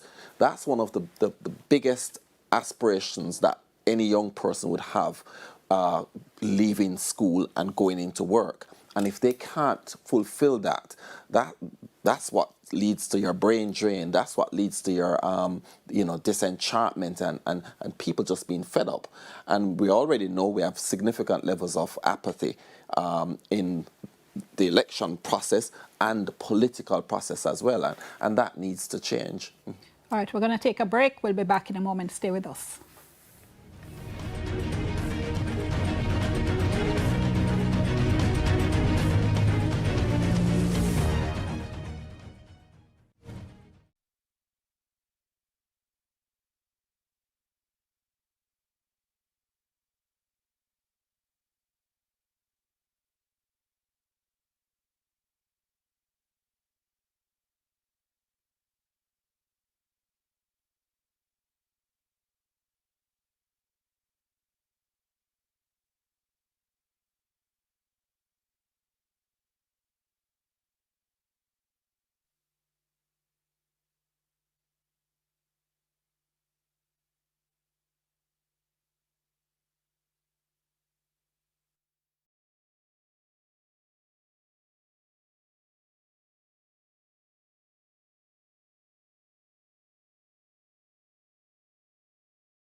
You somehow missed it. It's going to be September 3 with nomination day on August 18. And I'd mentioned in terms of why August 18, that's because ROPA, the Representation of the People Act, says that nomination day has to be at least 5 clear days after the announcement of the election day. What that means is that you can't count the day of the announcement, you can't count nomination day, so it could not have been earlier than Monday, August 18.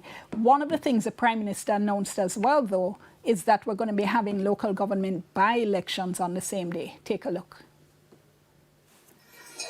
I also wish to inform you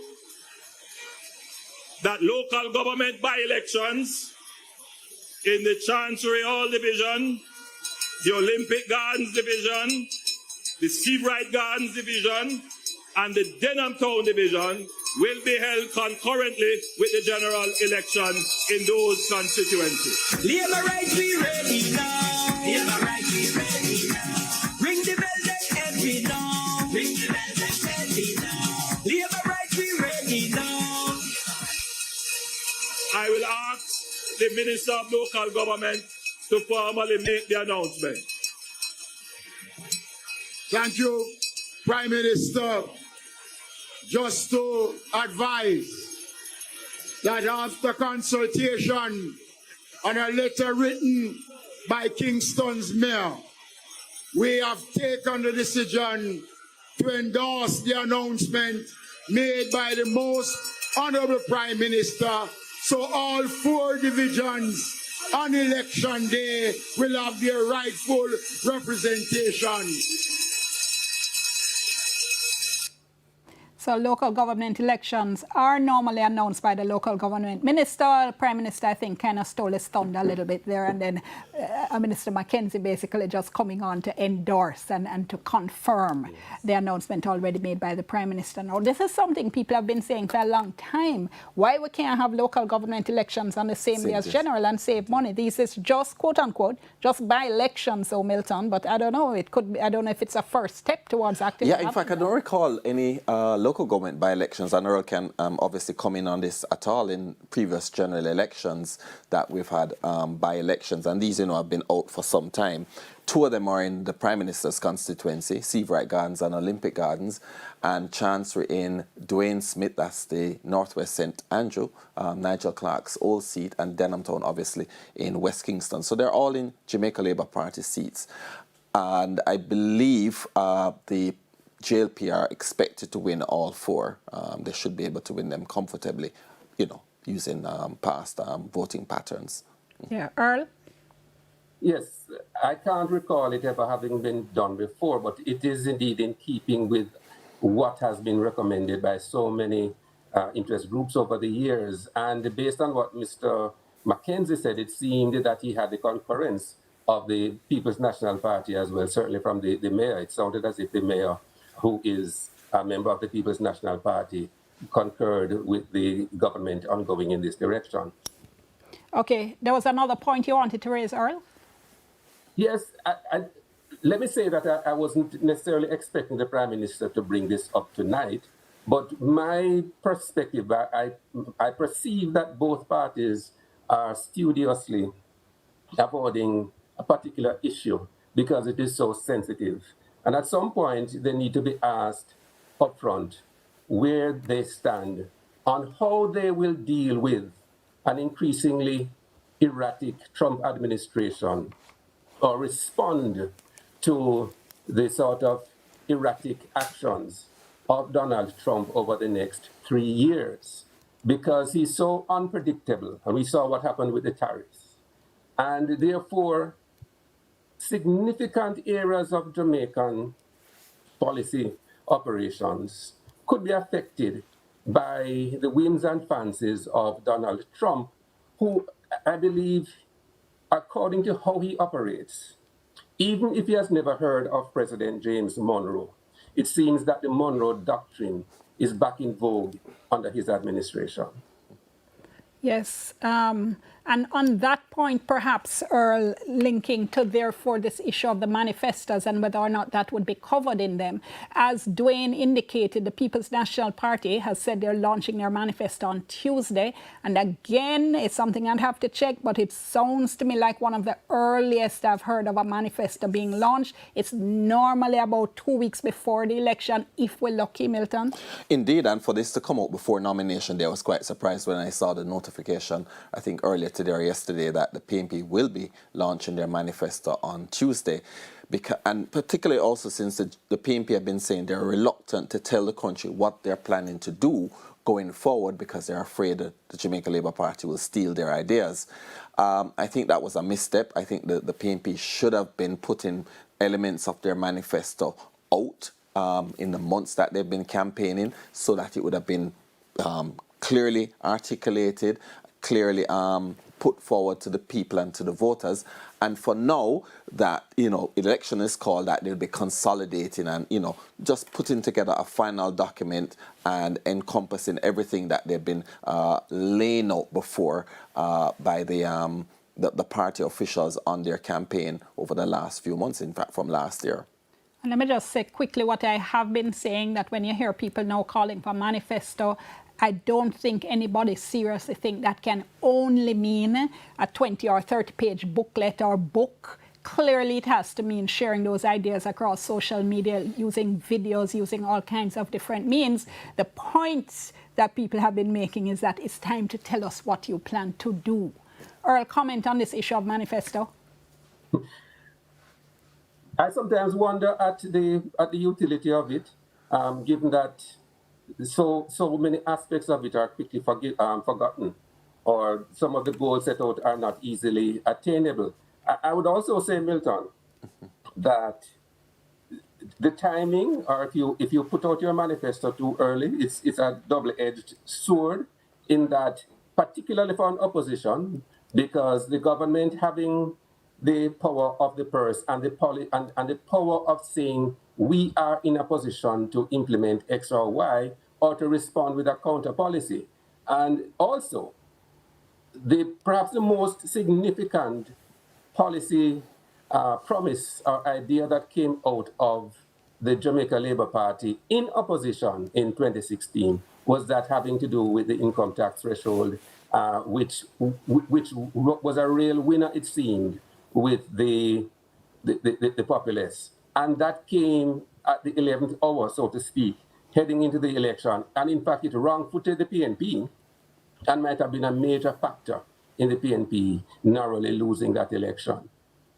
Yeah, the PNP, I thought, absolutely messed that one up in terms of the response. They thought it was nonsense. They clearly thought it was unattainable. They didn't think people were taking it seriously while it was catching public attention. Indeed. And there was never, until maybe way too late, a comprehensive and solid attempt at a serious response from the PNP. Oh, definitely on that one. And I agree with Earl. I think it's a fair point that you don't want to put too much of your manifesto out. But, you know, that issue, though, points to another problem which I think the PNP has, which is how different are you, certainly on economic policy, from this government? And the answer to that really is no. The current economic policy was started by this by the PNP under Dr. Peter Phillips as Finance Minister, Portia Simpson-Miller as Prime Minister. And the government has continued and implemented it. They've maintained, you know, the primary surplus, all the macroeconomic targets, continued with the debt to GDP ratio, despite, you know, having a little shift in dates because of the COVID pandemic. So the PNP are in a bit of a bind. What different can we do or come to the nation regarding the economic policy, which generally is the core of what a government is going to put to the voters in terms of offering them an alternative? And the PNP are in a little bit of a difficulty because they are not too different, they're not different from what the current administration is implementing. I must say, I think it was last year early last year, the opposition did float the idea of reducing the primary surplus that the government has. I think it's at 5%, and they were suggesting it go to 3% or thereabouts. Don't hold me to those figures, but something along those lines, which would free up about $20 billion, Dion, for them to spend primarily on social programs. The architect of the current economic policy, Dr. Peter Phillips, their former leader, came out strongly and said no. He disagreed with his success and the current leadership of the PNP for that policy. I've not really heard them articulate it lately, so I'm wondering if that's something that they have shelved. And that's one of the challenges that I was alluding to earlier in making that point, that they're in a bit of a bind in terms of offering a clear alternative to the current economic policy. Well, in the weeks now going up to September 3rd, both parties obviously are going to be probably knocking on your door, all of you people trying to get your vote. The PNP, again, I think has a steeper hill to climb. When you look at the 2020 figures, right? Yes, it was a COVID year. We only had a 38% voter turnout. But when you look at the number of voters the PNP lost compared to the JLP, the PNP got nearly 128,000 fewer votes than they had in 2016. The JLP numbers were less as well, but they were only about 29,000 less. So what you've seen over the past two election cycles is the PNP significantly losing numbers of votes. The JLP went up in 2016, down again in 2011. In 2020, in fact, their 2011 numbers were just about the same as their 2020 figures. So the question is, what does the PNP do now in the next few weeks if they are to win? Let me put it even more stark. Just a second, Earl. In 2016, there are in 2020, there are 133,000 persons who voted for the PNP in 2016 that didn't vote for them. In 2020, there are 158,000 persons who voted for the PNP in 2011 that didn't come out and vote for them, right? So that's well over 100,000. They lost 158,000 voters in 2020 that had voted for them in 2011. And when you compare it to the 2016 numbers, it's 133,000. For the PNP to be in this game, they need to get at least 140,000 voters back to voting for them to be competitive in this election. And of course, they have to flip 18 seats as well to win. Earl, you were saying? Well, on that point, I think it might be the better comparison perhaps might be with the 2024 local government election, in which the PNP won the national vote. And in fact, I think if you extrapolate from that in terms of the numbers, which I don't have in front of me now, But that was a significant improvement. And if you looked at the divisions across various constituencies, you will see that the PNP outperformed the JLP in significant divisions even within constituencies that the JLP has done well in consistently. So I think that would be the point of encouragement for the PNP. As to whether they have built sufficiently on that over the ensuing year is that is the important question. But remember, Earl, despite them winning the popular vote, when you extrapolated the local government results of February 2024, the JLP actually would have won more seats on the constituency and the national map than the PNP. And if it were a general election, the JLP would still have formed government, albeit with a very reduced majority. Which is why, Milton, I'm saying that the question is, to what extent have they built on the gains made at that point in 2024? And I think since then, they have been up and down in the polls. So I don't think we can completely arrive at a conclusion. What I would say is that that is something for them to perhaps take some encouragement from, but ultimately, have they done sufficiently to build on that? Now, in 2020, of course, we didn't see full campaigning. They couldn't have done full campaigning either party because we're in the middle of the COVID-19 pandemic at that point in time. So it's been then, since 2016, that's 9 years since the political activists have really been out there. And I think you can see them on the campaign trail. You can see that they're thoroughly enjoying the process. But in terms of voters and what has to be done now to win over the voters, tell me what you both are expecting to see, what we need to see over the next few weeks. Milton? I think we want to see more engagement, and certainly of the young people, and engagement of independent voters as well. In some way, I think the parties, particularly the PNP, have been really talking more to their base rather than the nation. And I think that's because of the figures you are trotting out, that they're trying to get back that base. Yes, and they probably think it doesn't make any sense at this point going so much after they're uncommitted if they can't pull back their own voters. And indeed, they would have to get their base back, as that's the base for them to start, right. The foundation. But yes, so I think they need to broaden the message, to talk to more of the uncommitted, the independent voters and the young people. Jamaica is a young population, and the voters list is certainly skewed towards them. And any party that hopes to become victorious in a general election need young people. Old people, yes, or older folks tend to be reliable voters. They tend to be the ones to go out and vote, but there are far more young people there than older voters. So they need to engage them, and I expect to see more, rather than mass rallies, but more, focus groups, spot meetings where they're speaking to smaller crowds. I expect to see far more political advertisements on television and in the mass media as well as, of course, in social media. Of course, Earl, you're based in rural Jamaica now. Tell me what kind of activities you've been seeing and expect to see. I've seen some spot meetings in various communities, Dion, and for me, I would say that is more effective. As far as these mass rallies are concerned, and one can understand a mass rally such as we had tonight in Halfway Tree, and I suspect the PNP will hold an equivalent one at some point in the near future. However, I find these mass rallies, to be not particularly effective at convincing people. At least that's how I perceive it. They are more the theater of the absurd. And you wonder, do these parties and their leaders, do they caucus before they go they go off to these rallies, to these mass meetings?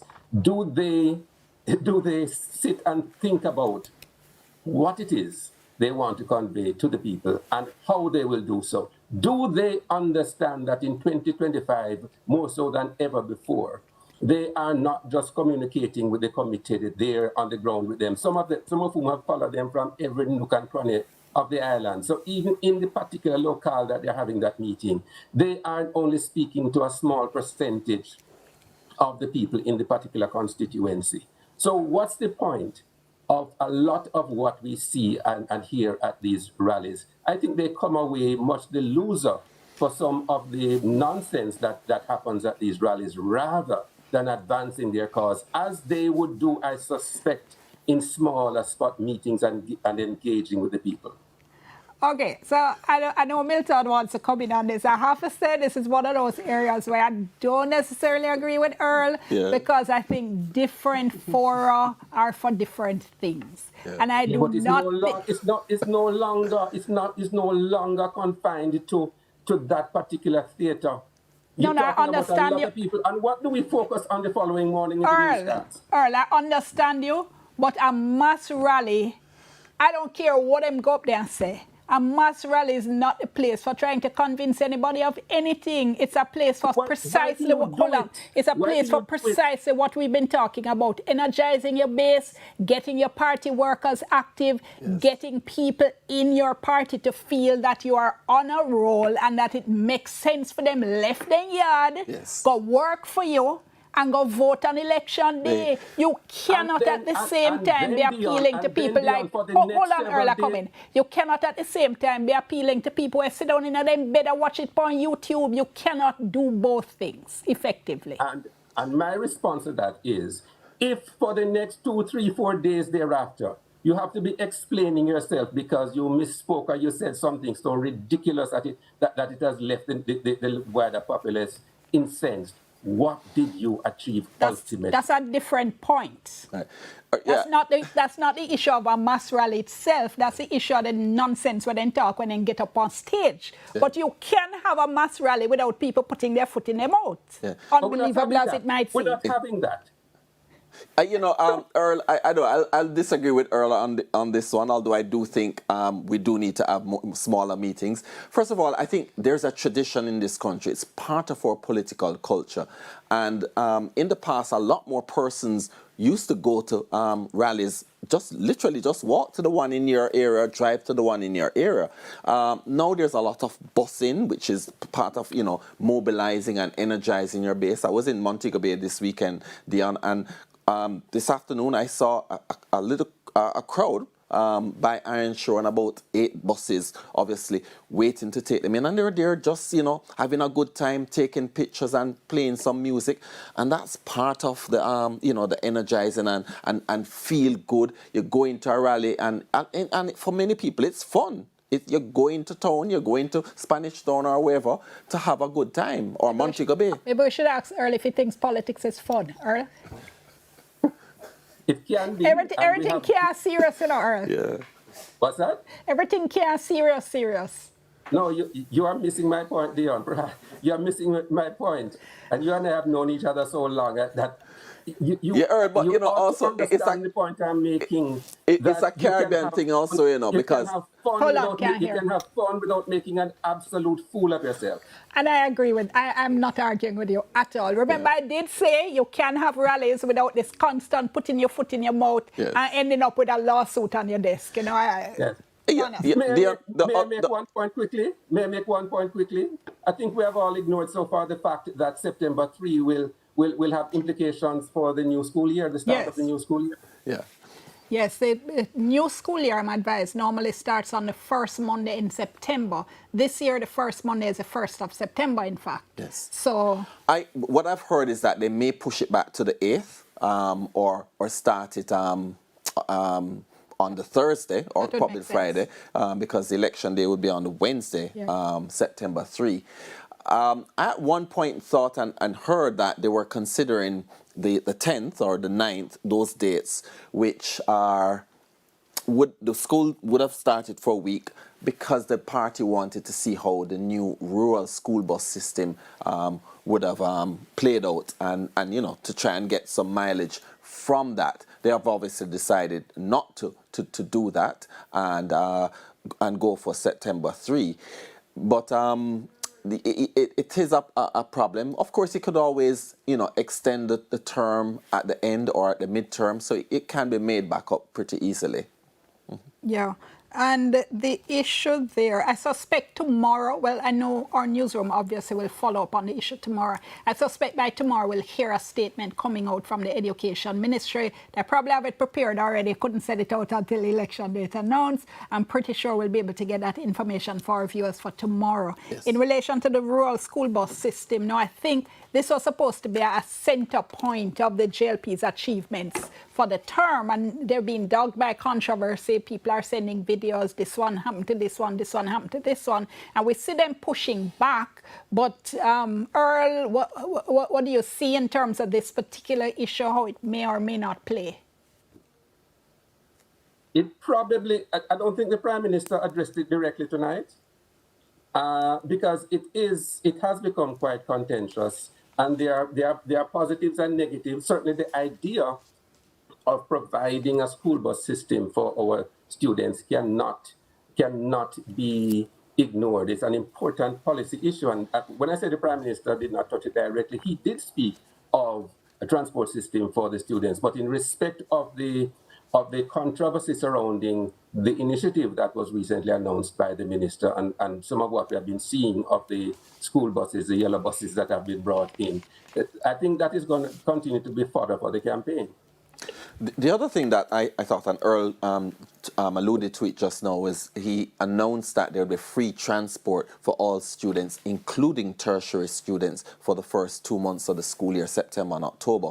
Again, that's a direct response, Dion, to the cries of the issues that students are having getting to school across the island, and particularly in rural Jamaica. And of course, the cost of parents who have to find, if you have 3 kids, that could be as much as $1,000 one way for all 3 children just to go to school. And that's a significant sum for many parents. Yes, you mentioned though, September and October, the Prime Minister announced free transportation to all school children, including tertiary, which obviously tracks with the election. That announcement around the election. The issue as well, just to say, I think there still are questions to be asked about what's happening with these rural school buses. And I agree with Earl, as somebody who grew up in country as well. I think everybody understands the importance of a rural school bus system, but there are questions to be asked about what's happening. And I think the response that generally is being given, say a bad mind, people are bad mind, the bus them, really, that's not sufficient, and we need to push past that. Mm-hmm. Yes. The other thing I'd want to raise, Dion, is what I consider, I found it, they've done it before, but it was a real frontal attack, albeit in a subtle way, by the Prime Minister against the opposition leader and the senior PNP member, Peter Bunting, about them benefiting from the high interest rate policy in the 1990s. And, of course, that's part of the challenge that the government then experienced, which led to FinSec and the collapse of sections of the financial sector. And it seems to be, to me, a direct response to the attacks or the criticisms of his, challenges that he's having with his statutory declarations and the investigations for illicit enrichment, etc., etc. And he went on, he spent some time on this and said, I didn't make my money on the backs of the Jamaican people. I'm not a tapanaris. I said I bought 2 taxis and then I opened a taxi company. I think that was the first time I've ever heard him say something like that. I didn't know that he did. And then he also said... That came out in the Craig Beresford affidavit. But I mean, for him to say it publicly here. Okay. And then he said wrap you up in 30 seconds. He went through the Jamaican struggle and so on. So that to me seems to be a direct response to those criticisms, and that perhaps you'll see and hear more of that on the campaign trail. I know that the PNP is going to have to respond. Earl, 10 seconds, final comment. Well, I look forward to the rest of this campaign season. In fact, I look forward to it being over and done with, and we can move on with our lives thereafter with whatever choices the people of Jamaica have made. And I think a lot of Jamaicans would say, and so say all of us. All right, we're going to have to leave it there. Thank you so much for having been with us for this panel discussion. post-election date announcement. Just to remind you, nomination day August 18 and the election day will be September 3. Stay tuned, of course, to our newsrooms, our platforms. We'll continue to bring you all the information on the election as it continues to unfold. I'm Dion Jacksmill on behalf of news and production teams. Have a great evening, folks. Stay safe. Give thanks.